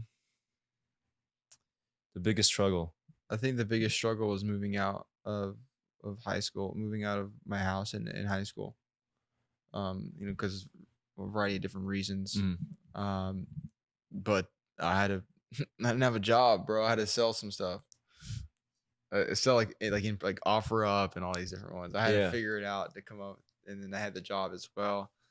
That was tough. That was really tough, and having to balance, acting like I was okay. That was emotionally draining, really. What about you? Hardest thing I had to overcome. I don't know. It's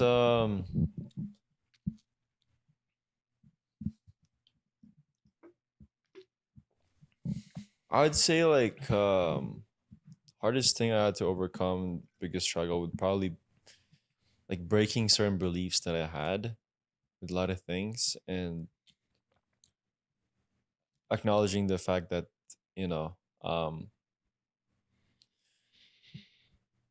like for me the hardest things is sometimes I don't know, like the question is always hard for me to answer just because it's like I always say that your greatest disadvantages are your greatest advantages, right? And I've always viewed things in a positive way, right? I've always seen the good to people, right? But oh, this is not good, or people are very skeptical. Like I'm very optimistic, like about people. Like I know they can do it. I know they can, like overcome this. I know for a fact they can, change this, right? I believe in them. And every time I struggle, I believe that I can overcome it too. But I would say it's just sometimes the relationship with God is one thing it's always sometimes hard. Right? It's always work in progress. Like it constantly is. It's I don't know, man. It's I always ask like God, like, okay, give me more wisdom throughout my life. Always. That's why I love the book of Proverbs, right? It's just because always wisdom, and love it. King Solomon had a chance, like God appeared in his dreams and he's like, well, you can have anything. What do you want? And he said, I'd like to have more wisdom. Yeah. I think wisdom comes with challenges. With challenges, exactly. Yeah. And I think that's one thing you need to accept. It's like, well, this is just part of the game. Yeah. You can't be upset about it because that's it. Like, it's supposed to happen. It's right. Why would you be upset? Like, it's like if you've gone through a traffic, right? If you're driving from your work, right? And you know for a fact at 9 a.m. there's a rush hour. Why would you be upset that there's traffic? Yeah. You know for a fact there's going to be traffic at 9 a.m. because everybody's going to work. Why do you need to be upset that there's traffic? This doesn't make any sense. So the same thing for entrepreneurship, right? It's the same thing for life. Like, for a fact there's supposed to be challenges to make you grow and help you grow. then why are you upset that there's things that happens like this, right? Yeah. And 'Cause at the end of the day, brother, everybody has free will, right? yeah. And everyone has their choice whether they want to make it or happen. Like Mhm. whether to make it happen or not is what I'm trying to say. Yeah. And so they have the opportunities right in front of you, and God has set them up for success. Yeah. But us having the free will is them really like, are you going to make it happen yourself? Mhm. And some people don't make that decision, and Yeah. it's sad. But when they do, it's life changing. Yeah. I love that. I got a couple more questions for you, but I know this conversation is really I'm good. relaxed, bro. I'm with my I know. year. If you're cool, I'm cool. Yeah, I'm chilling right now, but I'm curious. When I literally just lost my train of thought. I had a question for you that I wanted to ask. Oh, about people. I have a question about because I used to struggle with comparing myself to other people, and now it's like, how did you? I know, like, how did you view that? I know you mentioned earlier to like you were comparing, pedalizing people, right? Yeah. And I had the same problem too. And obviously, I had my way to overcome it. But for you, how was that? You know, how did you overcome that? You just got to remember who the hell you even are. Like, it sounds like cliche, but I recently had dinner with Marcel and this other guy named Owen Cook. Mm-hmm. They both make well over 7 figures a month. Yeah. And at the dinner table, I lacked confidence, bro. I'll be honest. I was like, I gave in. I was like, kind of like tense, and I was like, damn, I was intimidated. But when I left home, I was driving back home. I was like, dude, like these guys are. Owen's in his 50s. Marcel's 25. Yeah. I just turned 19 4 days ago. It doesn't matter what age anybody is, but everyone has their own time. That's what I'm trying to say. Everyone has their own time. Everybody has their own story. When is the time though? Like I don't know. Like for me, it's like, when will we take action, man? Like, when is that time? Because everybody has their own time, but when will it be? Like, is there really a right time? I think everybody knows, they can feel it in the second, but it's really up to them whether they're going to take advantage of it or not. And when I'm tying into like comparing yourself to other people, everybody's so different, bro. Like you look at us, like you're from the Philippines, I'm here from the States. Yeah. So different. How am I would be a fool to compare myself to you. Mm-hmm. You have your own why. You have your own story. TJ has his own story. He's close with his mom. He's not really close with his dad at all. Yeah. He has his own story. Jeremy too. It makes no sense to compare yourself to anybody. Mm-hmm. It's literally just foolish to do that. And even if someone's better than you, even if they nicer clothes, nicer cars, making more money, like let it go. It's all materialistic. At the end of the day, it's like what you have inside, your relationship with God, how you present yourself. Yeah. That's what's the main thing. Mm. How do you read like for people, right? Like their energy. How do you decide like, okay, I'm gonna associate myself with this person?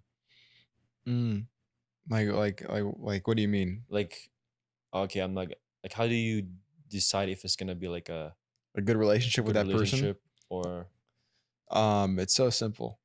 It's so simple. Well, whenever like I meet someone, I always like to like, hey, how you doing? Good. Like, tell me about yourself. What do you do?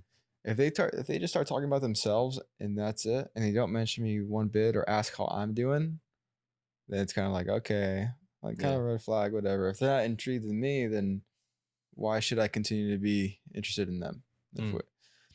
But you can kind of tell how someone's, if they're just, let's say I'm talking with you, I'm on my phone. Yeah. And I put my phone down, I'm dialed in right here with you. I'm looking at you like, hey, what's up? Like, what's going on? You can feel it, bro. How they look at you, how their tone, and you could just really just feel it. Yeah. Or anyone. I mean, I'm a people person, and I know like facial expressions. I started learning body language and everything. And, when someone goes like this real quick, it's like they're better than you. And when you look at me, I can see your pupils get bigger. If you were to look at me and your pupils get smaller, you wouldn't be interested in me. You know that? Interesting, right? Interesting. But I'm gonna play devil's advocate on that. How Why? about when people are able to control um Easy. Just if those you're if they can control his body language, the body languages and that's totally everything. fine. I like if you're in tune with yourself, you're centered, Right. you do what you're gonna say you're gonna do, and you love yourself, you're just aligned, if anything. Yeah. And you come across someone, you can like Yeah. that guy yesterday we ran into walking, he just kept bumping into me. Yeah. Yeah. I was ready to throw hands I, with him. I was ready to throw hands too. I was like I don't even know who he was, but Yeah. you could just feel it. Yeah. Yeah. Him just like kind of getting close. I was just like, dude, who is this guy? I didn't even know he was whatever he was Yeah. on. You become uncomfortable. But you right? can't tell Yeah. me you did not feel anything weird.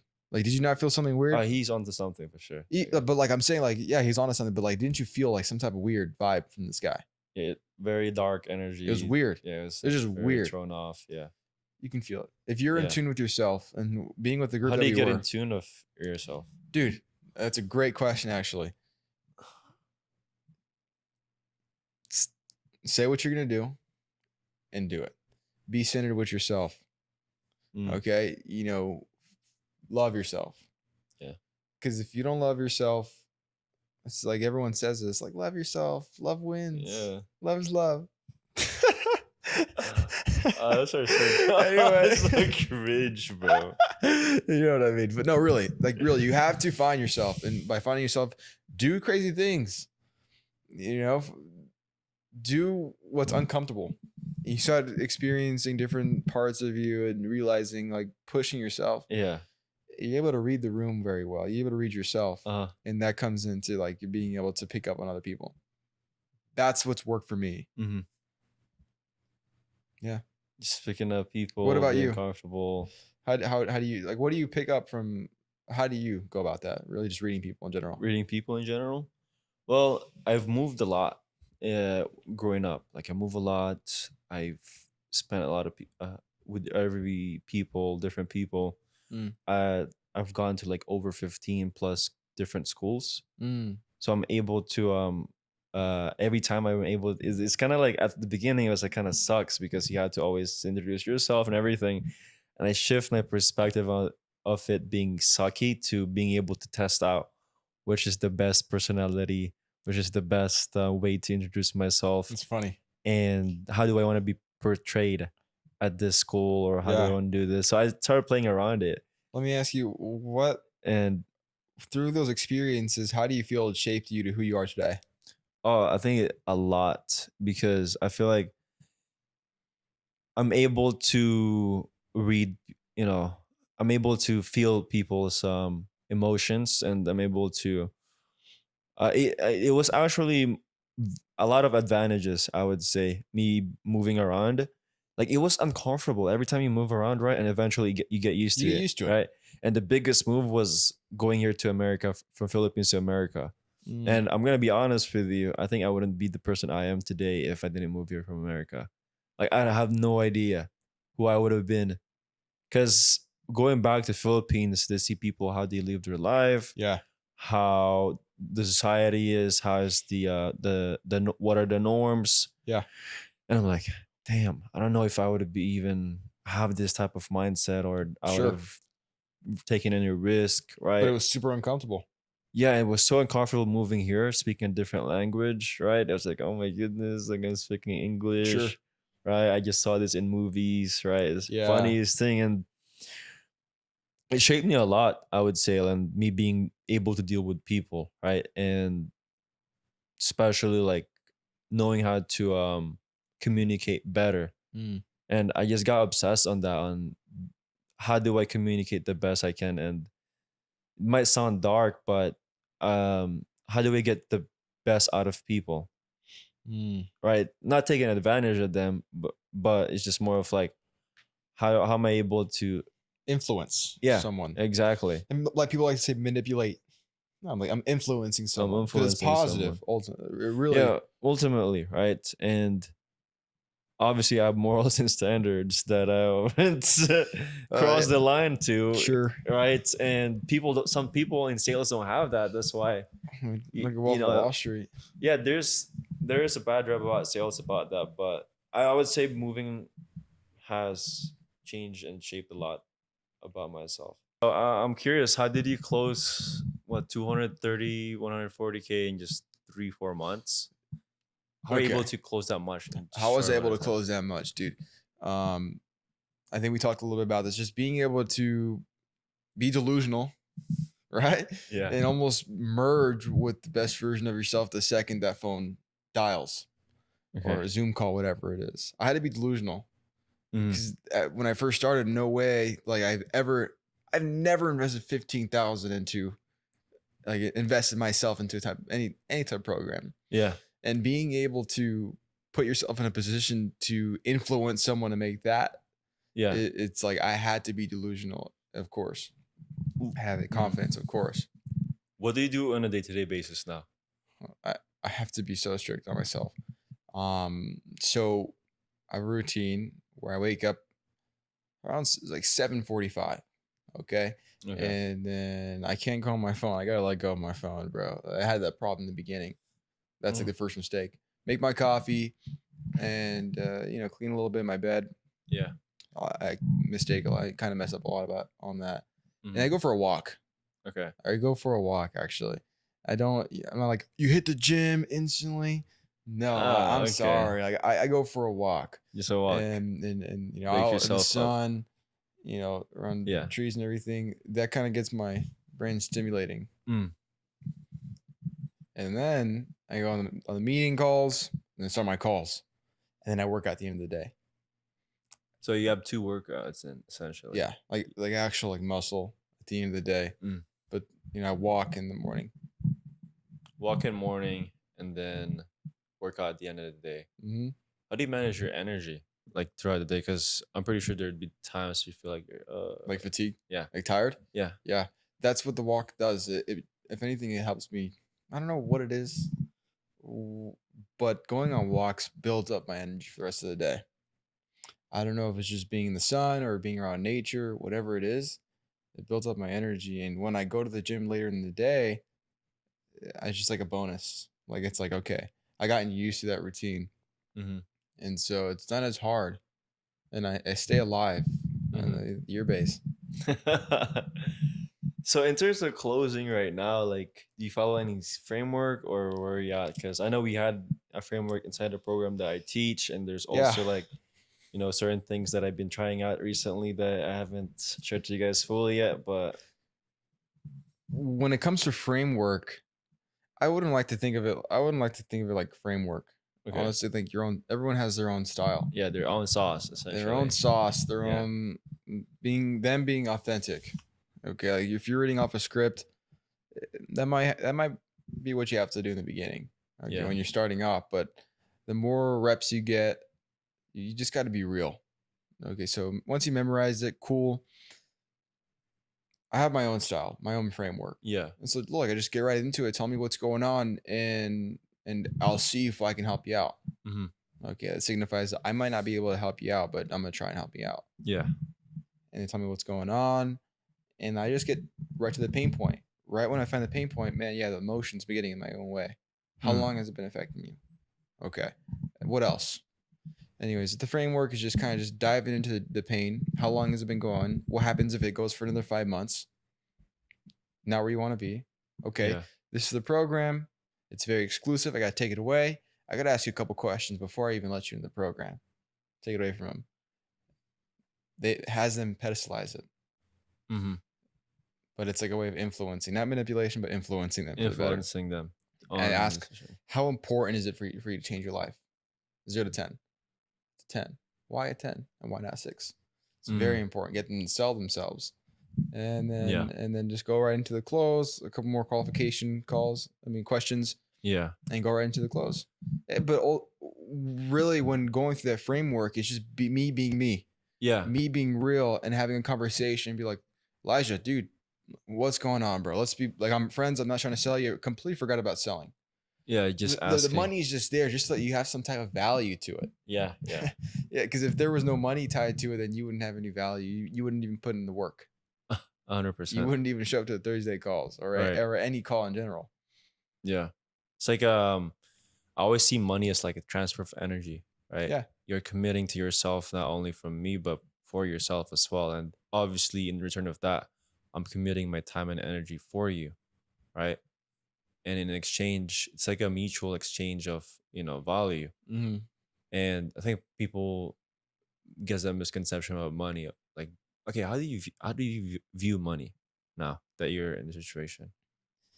Um, I view it as just something tangible, something I can just reach and get it. Mm. I stopped pedestalizing it, and now I have the mindset where, with any offer, any opportunity right in front of me, I'm able to influence someone, point them in the right direction, help them out, in exchange to get money for their investment. But ultimately, like really, my money is nothing to me right now. Mm. Money just gave me freedom, Yeah. and the freedom is what gave me the happiness, not money. Mm. The freedom to be able to take my girl out to dinner and take my family out to dinner and buy things that I want to buy and go out with the boys and buy shoes. Yeah. That's the only thing that Yeah.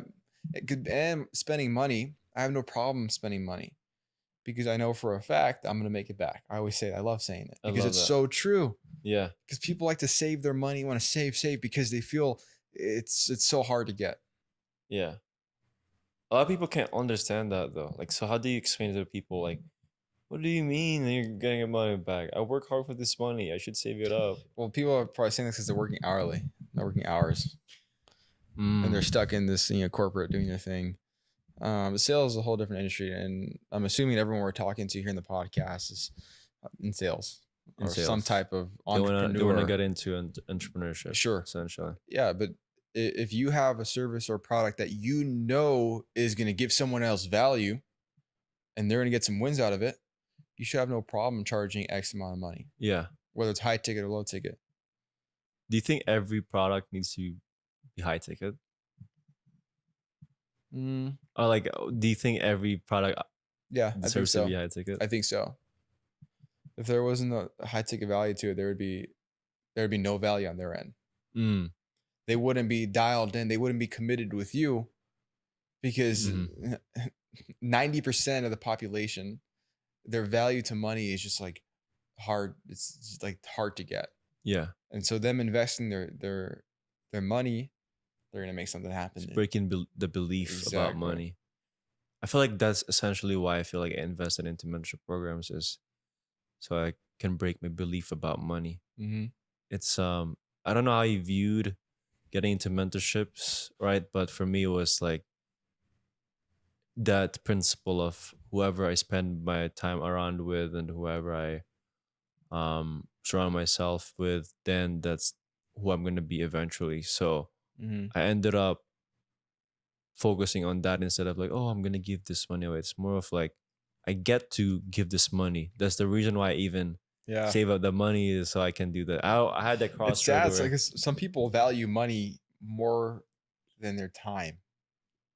yeah, it's crazy, right? Like yesterday, for example, right? Like we were gonna be late at the dinner, and I was like, you know what? Let's just go here. Let's get a valet.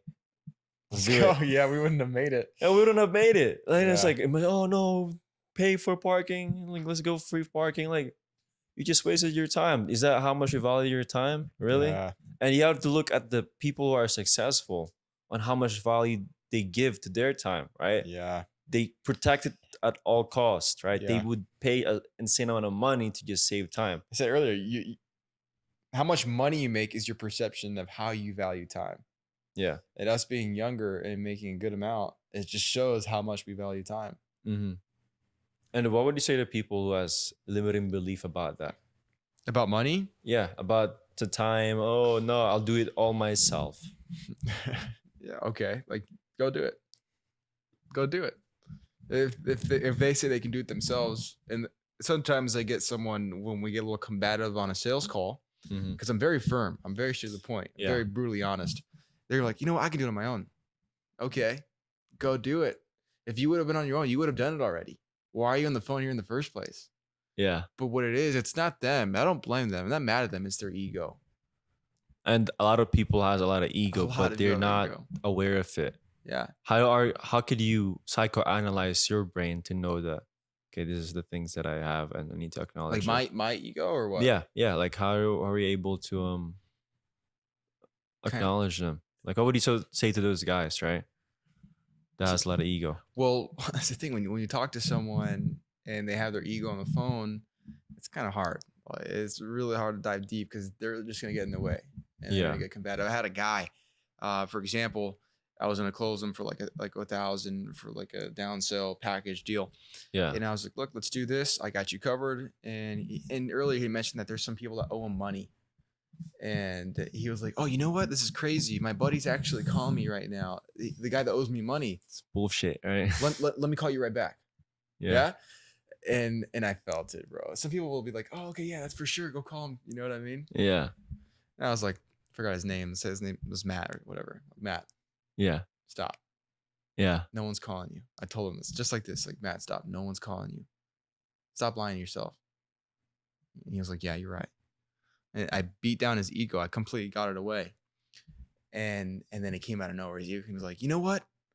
I was like, dude, like, Matt, be honest with me, bro. Like, let's is it the finances? Let's figure something out. That's why you're on the phone. And the ego came out of nowhere. He's like, I don't need you guys. Like, I can do it on my own. And he started being competitive, and I lost him. But that's just him. Like, I don't. That's just his ego. There's two different people I was talking to. It was kind of trippy. I was talking to two different people, but it's bipolar. It was very interesting. I should pull up that call, but you can only do so much. Yeah, it's like there are certain prospects that they're just you can't close every deal. You know, it cannot close. Isn't that interesting? Like, I caught him off guard. I was like, dude, stop! Like, no one's calling you. Yeah, let's be real for yourself. I had a call like that too. It's like, oh, like my brother's in the side of the road and blah blah blah. Yeah, I knew for a fact that he was bullshitting me. Yeah, and I was like at that point, I had so many more calls the other day. It's like I didn't want to deal with this. I just like I told him, look, bro, like you get out of my call. Like, cool, go help your imaginary brother. Yeah, go do it. I was like, it's also being in abundance, bro. Like, if you're not gonna be desperate and be like, no, come on, you need this. Like, no, like, you don't want this, bro. It gives you and I more power. Like, anything. Okay, dude, you go. We don't want to coach you. You don't seem like you're coachable. You wouldn't be a good fit. Take it away from him. Wait, what? Like, I'm not a good fit. But tell me why. And then try selling themselves again. Yeah, that's very interesting. What do you obviously people are watching, maybe they're new at sales, but like, bro, like all this is great, but like what are the actionable steps you would give for the guys who's like been trying to get into sales, they maybe been in setting position, trying to transition into closing? What would you tell them? I'm gonna be honest, it was not easy for me to it wasn't easy, but it was simple. When it comes, I love this. I love it too, because it's so true. When it comes to looking for a closer opportunity or a setting opportunity, it's not easy, but it's simple. It's simple because you just have to do reps and reps of the same thing. Yeah. Hey, what's up? Do you need a closer? Mm-hmm. Hey, I'm applying for this closer opportunity. This is what I have, XYZ. It's the same thing for everybody. You just need reps, you need volume. We stress that so much. That's all it is. Yeah. And the more volume, the chances of you getting a good offer is going to increase. And when you do land an interview and they do promise you a spot, don't stay. Like, keep looking for another one, because there's going to be opportunities where people are going to give you things, tell you what you're going to get, and they're not going to follow through. Yeah. And I think that's where I messed up too. I would hop on a variety. Do you remember a variety of different opportunities? And they would tell me, you're going to get XYZ. They never delivered. And I would be wasting a good time. Good time. Tell them, move forward. Yeah. Already. Like, don't stay there for too long. Yeah. Yeah. And I think a lot of people get that misconception. They're like, oh my God, I need to stay here. Like, it's just like, oh, I'm going to make it work out. It's really not even that hard. Just find an opportunity. The right one's going to line for you. How about if they've been doing it for months? They haven't, bro, like, there's no good offer out there. Like, what would it tell them? This is a no-brainer. I guarantee you, if I were to go look for an opportunity, you gave me 1 week to find one, I would find one. They're just lying to themselves. They're just coming up with excuses themselves with their. Why do you feel like they do that? Because they're comfortable where they're at. They're subconsciously they're comfortable where they're at, and if they really wanted to change, they would change. Yeah. Anyone has the opportunity to change, but they're comfortable where they're at. What did you do to in a day-to-day basis to get your offer? I would put in extra hours. I would go to work at 8 a.m. all the way to 4:30. But before work, I'd wake up like at 5. Mm, And then I would like shower, I'd do my thing, and then I would look for opportunities. I would watch sales calls. yeah. I'd be dialed in as if I were in an opportunity. Mm. And let's be honest, you think someone that's been in the program for 4 years, you think they're doing that? You think that someone that's been in the program for 4 months that says they're looking for opportunities but keeps, do you think they're doing that work? No, I don't think so. probably not. I don't think so. Because if they were 100% dialed in, they would make it happen. Make it happen, Mhm. right? And you made it happen, Mm-hmm. right? And what would you say to the guys that feels like, Stop they keep victimizing. lying to themselves? Stop victimizing yourself. Like, stop lying to yourself. You're hurting yourself. And, I'm gonna be honest, right? Like that's what I did too when my second mentorship program, right? Oh, this doesn't work out. Bam, bam, bam, bam. Like realized, look at my numbers, right? That's why you're looking at numbers is so important, right? Like Sure. I'm like, damn, I didn't really put that. And then when I finally signed my first 2K a month retainer client from my agency, it's like, bro, it's not. It didn't really took that long. I just was complaining and victimizing myself. Oh, there's no prospect out there. No one's gonna sign the client. No one's gonna hop on a call with me. This is so hard, right? Obviously, there's better ways to do it. But for you to get to the 0 to 1, I always say that's the most difficult one. But once you get to 0 to 1, it Yeah. multiplies so quick, right? That that saying, when it rains, it pours, right? It's Yeah. so true, man. Yeah. Like, You just need Right. that. It's like a lighter. yeah. Keep lighting it, Just right? keep lighting it. Yeah. As soon as you light something up, it's just gonna keep burning. Mm. That's the best way Yeah. you can put it, dude. Yeah. So guys that are like guys that are with whatever it is that they're doing, Yeah. and they're already 3 months in, they're not getting the result they're looking for. You need to do some self-evaluation. Self-evaluation. Exactly. You need to Okay. you need to just be like, you need to be real with yourself and be like, okay, I've been in the same spot for 4 months. What am I doing differently today that's different from 4 months ago? And if there aren't much changes, needle moving changes. What are the needle moving changes that you did? Lifestyle. Mm. Change it, how you dress, change how you talk, change how you stand up, Yeah. how you walk, change your room around, dude. You know what Yeah, I mean? yeah, bro. I remember I always change my room around just for environment, or go Yeah. outside living room to Change your environment. Yeah. Like go different places, go out, hang out with different people. If you hang out with the same people, you're gonna get the same outcome. It's just so easy.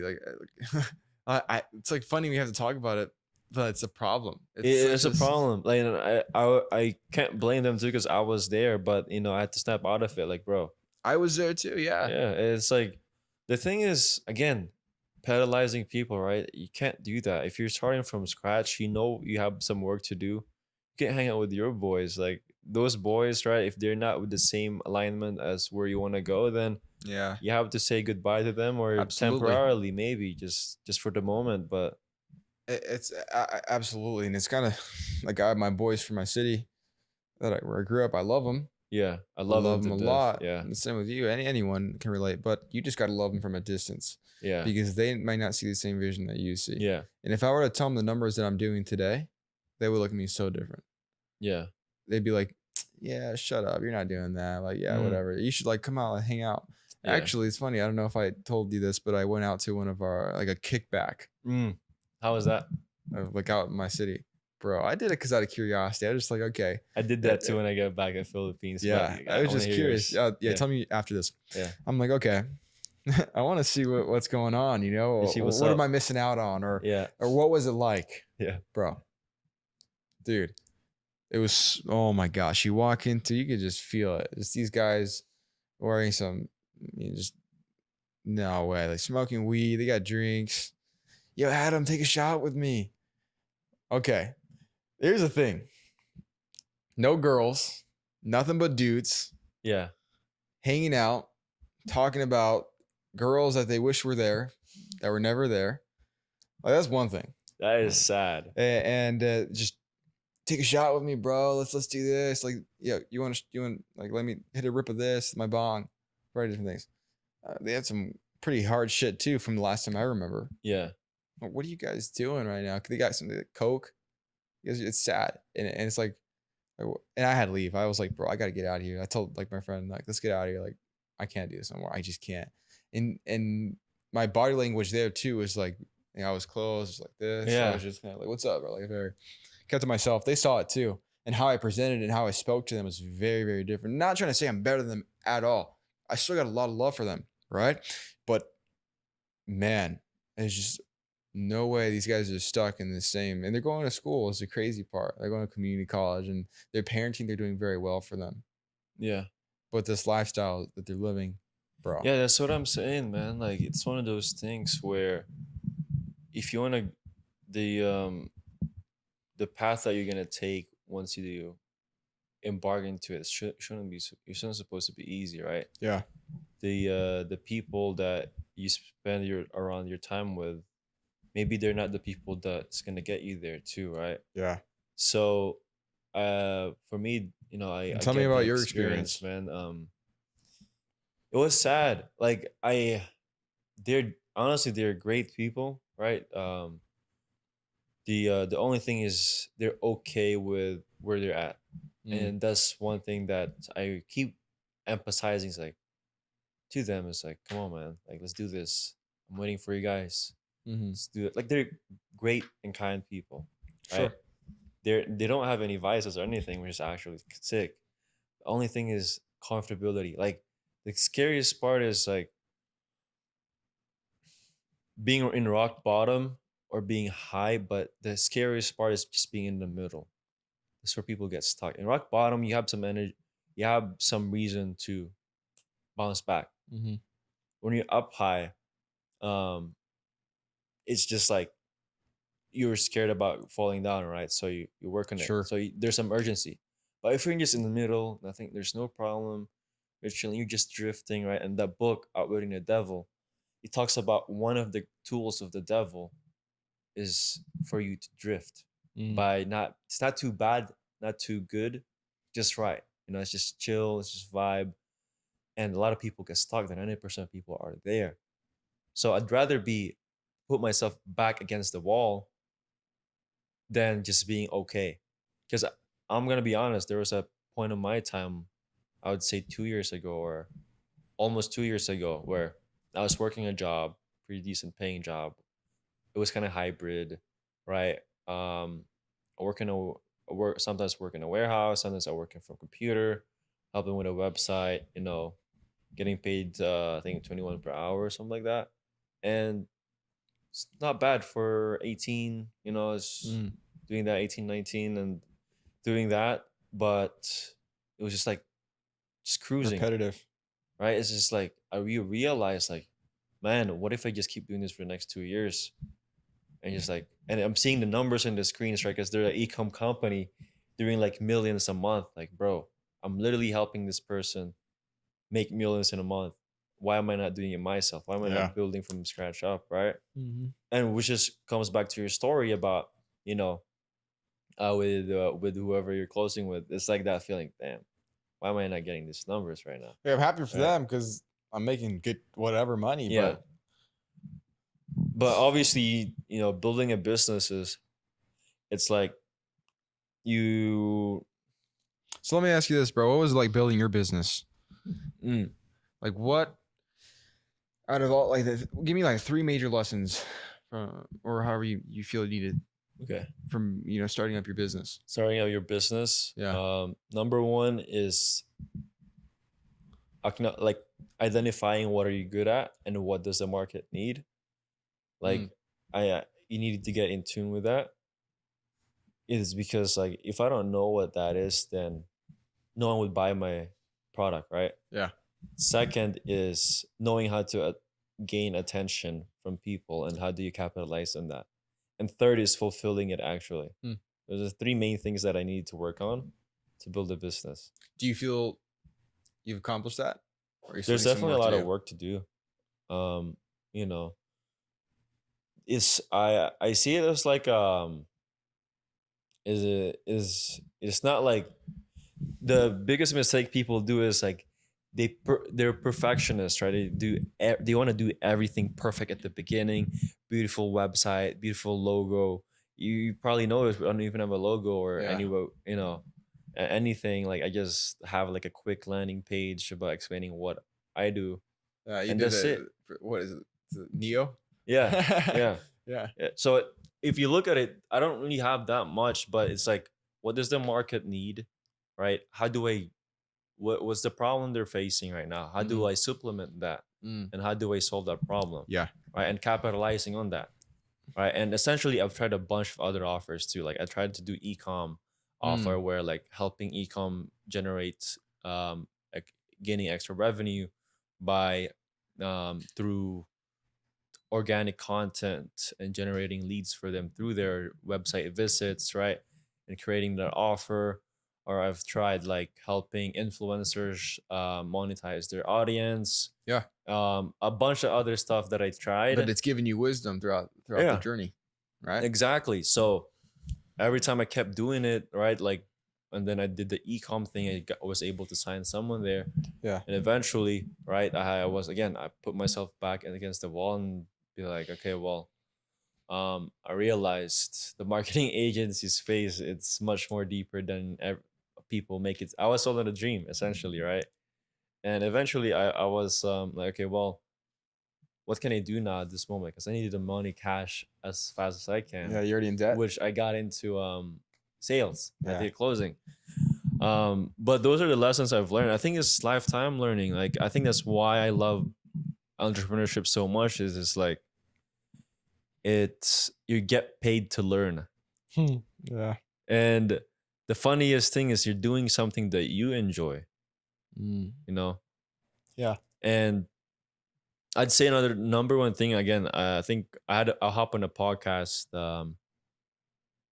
when I was in Philippines. He was asking me like, what's one thing that I'm working on right now? And it's leading, being able to lead other people and getting the best out of them, making sure that they're the best version of Absolutely. themselves too, Well, bro, just like right? you're doing well. You're doing well. I mean, look what you've done with me.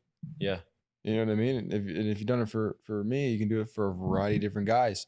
But Mm. for you right now, Elijah, like, what's next, bro? What's next? I know I have a very clear vision on what's next right now. The next is filling up a stadium, talking about sales, how you can do this for your company, right? Mm. Training some guys up, getting them on a 3-day retreat, Mm. right? So that's what's next for So me, let me right? ask you, what do you feel is holding you back from making that a reality as soon as possible? I would say myself. Just In what it. ways? I'd say I know it's gonna happen, right? It's not like if it is it gonna Of happen, right? course. But it's like, But yeah. what roadblocks do you feel? I'm right now, like, I'm doing everything myself. Hmm. Um I I um I delegated I felt like I delegated way too early. And then I realized, okay, I need to do everything myself again. Yeah. And then just keep it lean, right? Make sure that I'm fulfilling, make sure I'm paying attention to the guys, right? And obviously, shout out to you, right? You were helping me out with hosting some coaching calls Sure. and some of, Omero, Matt. Grateful for you guys, right? And essentially, you guys are the next steps is helping building the team up, Mm. essentially, right?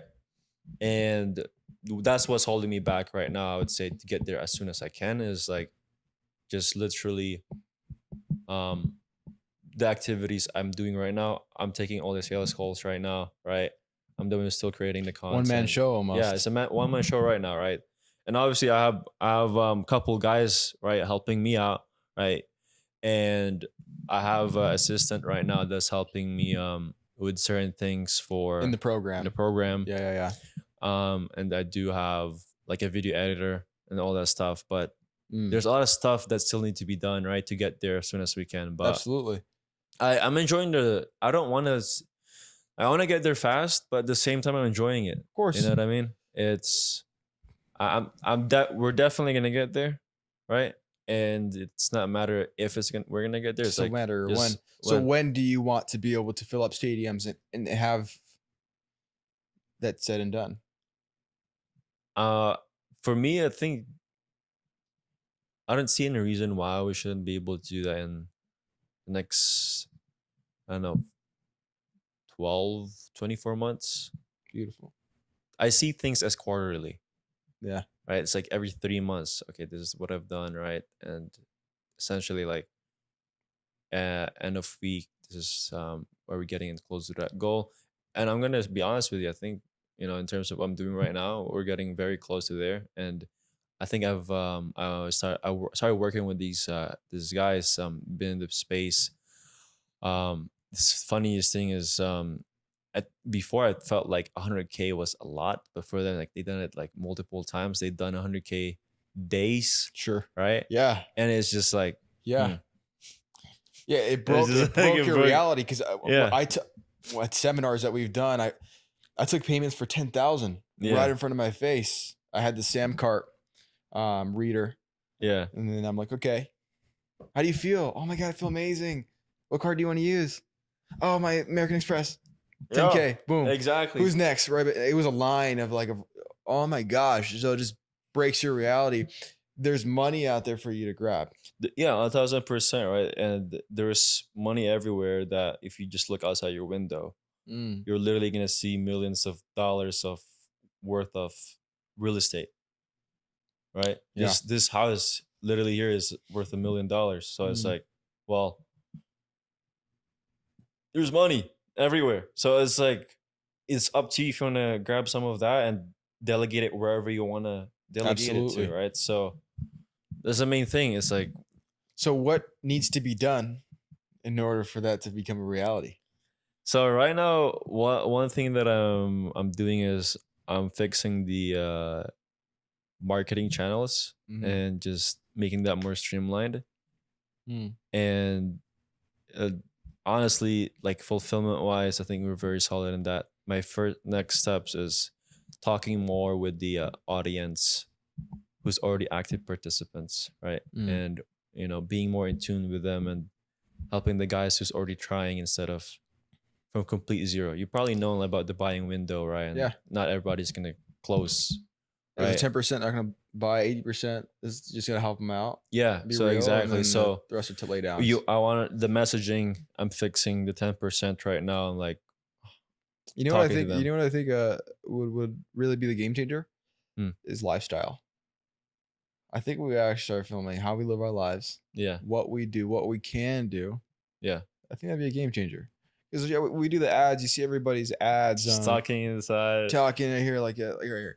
If you want to make X amount of money per month, you know what I mean, like that. I think everyone does that. Jeremy, where you at?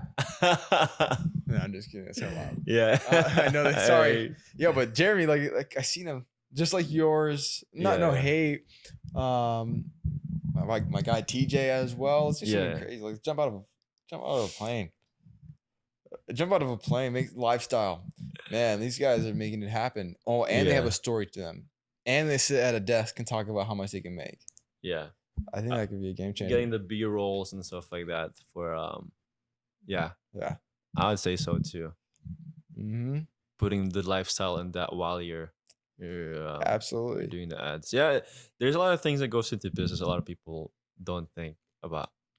Actually, yeah, at the end of the day, people want to live their lives. People want to spend time with family. Yeah, it all comes down to values. Yeah, right. You value, love, freedom, stability, gratitude, whatever it is. Everyone has their own thing, but if you can hit all those values and hit every single one while marketing that, people are going to be, whoa, what's something about these guys? Yeah, jumping out of a plane. I want to do that. You guys really convincing me to jump off a plane, bro. Yeah, let's do it, dude. I'm so down. Let's go. It's nuts. But man, I think it's been a pleasure talking with you and your story and everything. You have any It's just a start, bro. Yeah. If I have something to say, it's just a start. Yeah. So I just want to let you know I'm grateful for you helping me get past the crossroads, bro. And really just taking me in because you almost DQ'd me. I did. I don't want to share this guy right here. Yeah, tell him. Right, go quick. I think we had a couple reschedules, and I was like, nah, just DQ this guy. I told my Matt, he's helping me set currently before, and I was just like, bro, just DQ this guy. Like, keep saying, oh. I think I just didn't show up, and then I didn't show up the first one, Yeah, and then we and then I scheduled. scheduled again. Yeah, and then I was like, man, I'm like, at that time I had little to no patience, right? Like, and I was just like, wait, is this guy from America? Is he from Latin America? This guy looks like he's just chilling, vibing, and I'm like, bro, just DQ this guy. I don't think he's gonna get. And then I was like, hop on a call, and then I was supposed to hop on a call with you, but I don't know what happened. But I was just like, Amira, take this call. Or I forgot what exactly happened, but Matt booked the call to Matt booked the call to Amaro.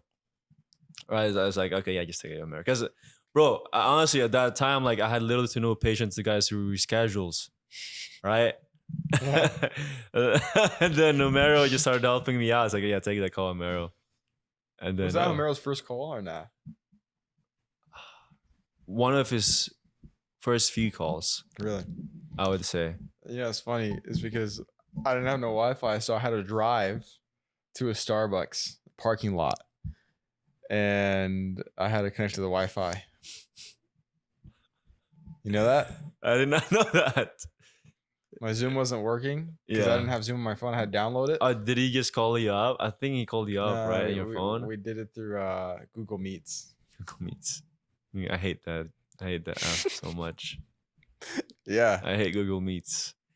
That's so crazy. When guys, but look, dude, I'm grateful for all those. Just like, it wasn't easy, but I was worth it for sure. For me. Oh yeah, 1,000%, bro. Like, everything happens for a reason. Again, the reason why probably Matt set you to Amaro is because this is gonna happen, right? And this is the funniest thing, right?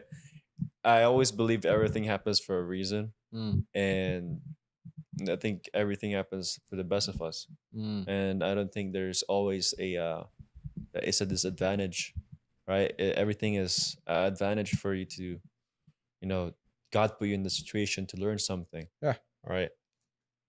Yeah, for sure, dude. Do you have any last message to the guys, that's watching, listening, tuning in? Dude, whoever's listening to this, really, probably like the end of it. Whoever, like, stay to the end of this. I'd be nuts if you guys talk at the end of this pretty long. Yeah. Really, whatever it is that's going on in your life, just be grateful that you're healthy. You can talk, you can walk, you can exercise, because there's a variety of different kids and young guys that I've met throughout my life that wish they were able to walk or run because they have some type of health issue. And I think if God has blessed you to be able to present yourself and even be associating and talking and listening to us, there's a reason. Yeah. Okay. Even if you don't really like, who are these guys? Are they going to really give me the result I'm looking for? Who's Adam? Okay. Yeah, who's Adam? Yeah. Who's Elijah? Okay. You listened to us. You got curious about it. Yeah. I think you just be real with yourself. Are you really where you want to be? Okay. Are you really producing the results? Are you really living out the lifestyle you should be living? Okay. Or are you just stuck? Are you drifting? Or you just got to be real. Yeah. Because if you're not real, you're going to keep living a life other people want to live for you. You're going to do things that you're going to regret. And you're just going to just want something different. But you're not going to have the confidence in yourself to make it happen. So with that, be real with yourself. Invest in yourself. Get close to where you want to be. And just merge with the best version of yourself. Yeah. Because the second you do that, is the second you're going to start seeing results. And it's the second you're going to start attracting the right people into your life that are going to get you the results and help you achieve what you want to achieve. I love that. And my very last one for you is, how do you want to be remembered? Once you're in your deathbed. It's funny. We're talking to TJ about this. I want to be remembered as someone that's just like, well, once for being on your deathbed, you're at peace, and you're at peace because you're grateful for how you lived your life. You lived up to the full potential. You don't have any. You're not second guessing anything. You're content. You know everything happened for a reason. You made your decisions. No emotions, no feelings attached to anything. So at peace. And I want people to know that whatever I leave behind, whether it's generational wealth, knowledge, gratitude, I want that to be portrayed generation after generation, whether Mm. it's through my family, whether it's through friends that I met online, whatever it is. I want gratitude, love, and just because it's priceless, bro. You can't buy that. You can't buy opportunities like this. I think it's the best thing. The best piece of wisdom I can give anything is just that. That's how you want to be remembered. Yeah. I love that. What about you? It's your show, man. What about you? How do I want to be remembered? Yeah. The way I want to be remembered, very similar to yours, actually. Like, I want to live this life. I'm gonna be honest. I don't really want to live a long life. I know it sounds like, oh my god, do you want to die? Like, no, I don't want to die. I'm just saying, I want to live the life that I know that I did not regret. It's the main Right, and I don't know. Like, I want to pass away this life doing something cool. thing. Right, I don't want to die just.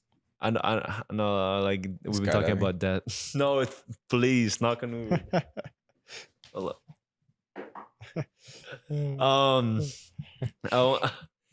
wanna, I wanna pass away this life knowing that, I lived the life the best way I could do to serve God, Mm. and I've lived my life the way I can without, buckling down any challenges. Yeah. Right, and that I've been able to every person that has met me, as I've added some value in their life, and it's been a net positive in their life that they've met me. Yeah. And essentially that's all I want to be remembered for. It's just like, oh, Elijah, he did not buckle down. A lot of people disagreed in him, but he kept doing what he believed in, and he did it for the best on what he believed in. Right. So Yeah. just living life without any regrets, man. You know what I wanted to. I love that, bro. I love that you think. Like, thank you for sharing that. Really, I wanted what if we had like the first version of Adam sitting right here? Would be nuts. You know what I mean? Like having Adam, like when I first joined the program, having him sit right here. Yeah. Wouldn't that be like that perspective is kind of weird, right? Mm. And then like just looking at him, like what would you tell Elijah when he first started? Like if he was sitting right here. What would I tell? Like what like if you saw yourself sitting down when you first started, what would that be like? What advice would you give him? Just as someone would that's watching this. I'm gonna be honest, I've thought about this, but I was just gonna say to this guy, I'm proud of you, bro. Keep doing what you're doing. Don't overthink it, brother. It's huge. Yeah. And the reason why I asked that is because there's a lot of guys, they need someone to tell them that. I like that. And so if I had myself, I'd say the same thing. Dude, you're killing it. You're right there. I'm gonna be honest, bro. Like, bro, you Like, chilling, bro. Don't stress about it too much. I think, bro, really. And whoever's watching is like, bro, dude, relax. I was so tense, bro. Like, yeah. I was so tense trying to make this work out. Like, Yeah. And once I tapped into that energy, borrowing confidence from my future self, Yeah. I was relaxed. Like, that's it. I didn't care like That's about it. if I'm gonna fail or not. I know it's gonna work. That's out. That's it. Like, Right. bro, whoever's just chill out, bro. Take two steps back. Be grateful. Like, realize that you're young or whoever, what age you are. Just do your thing. Yeah. Okay. Do what you love to do and follow. Be in alignment with what you want to do. Yeah. You'll start attracting the right people. 1,000%. You'll make the right decisions. Yeah, because honestly, like when I started this journey 2 years ago, it's like I'm gonna be honest, I haven't had any regrets. Like again, like what I tell you guys to do is what I did 2 years ago, or what I wish I would have wanted 2 years ago, right? And essentially, it's just being real about myself. And okay, you need to envision what you want to do actually, so you can work towards that, and you're doing it.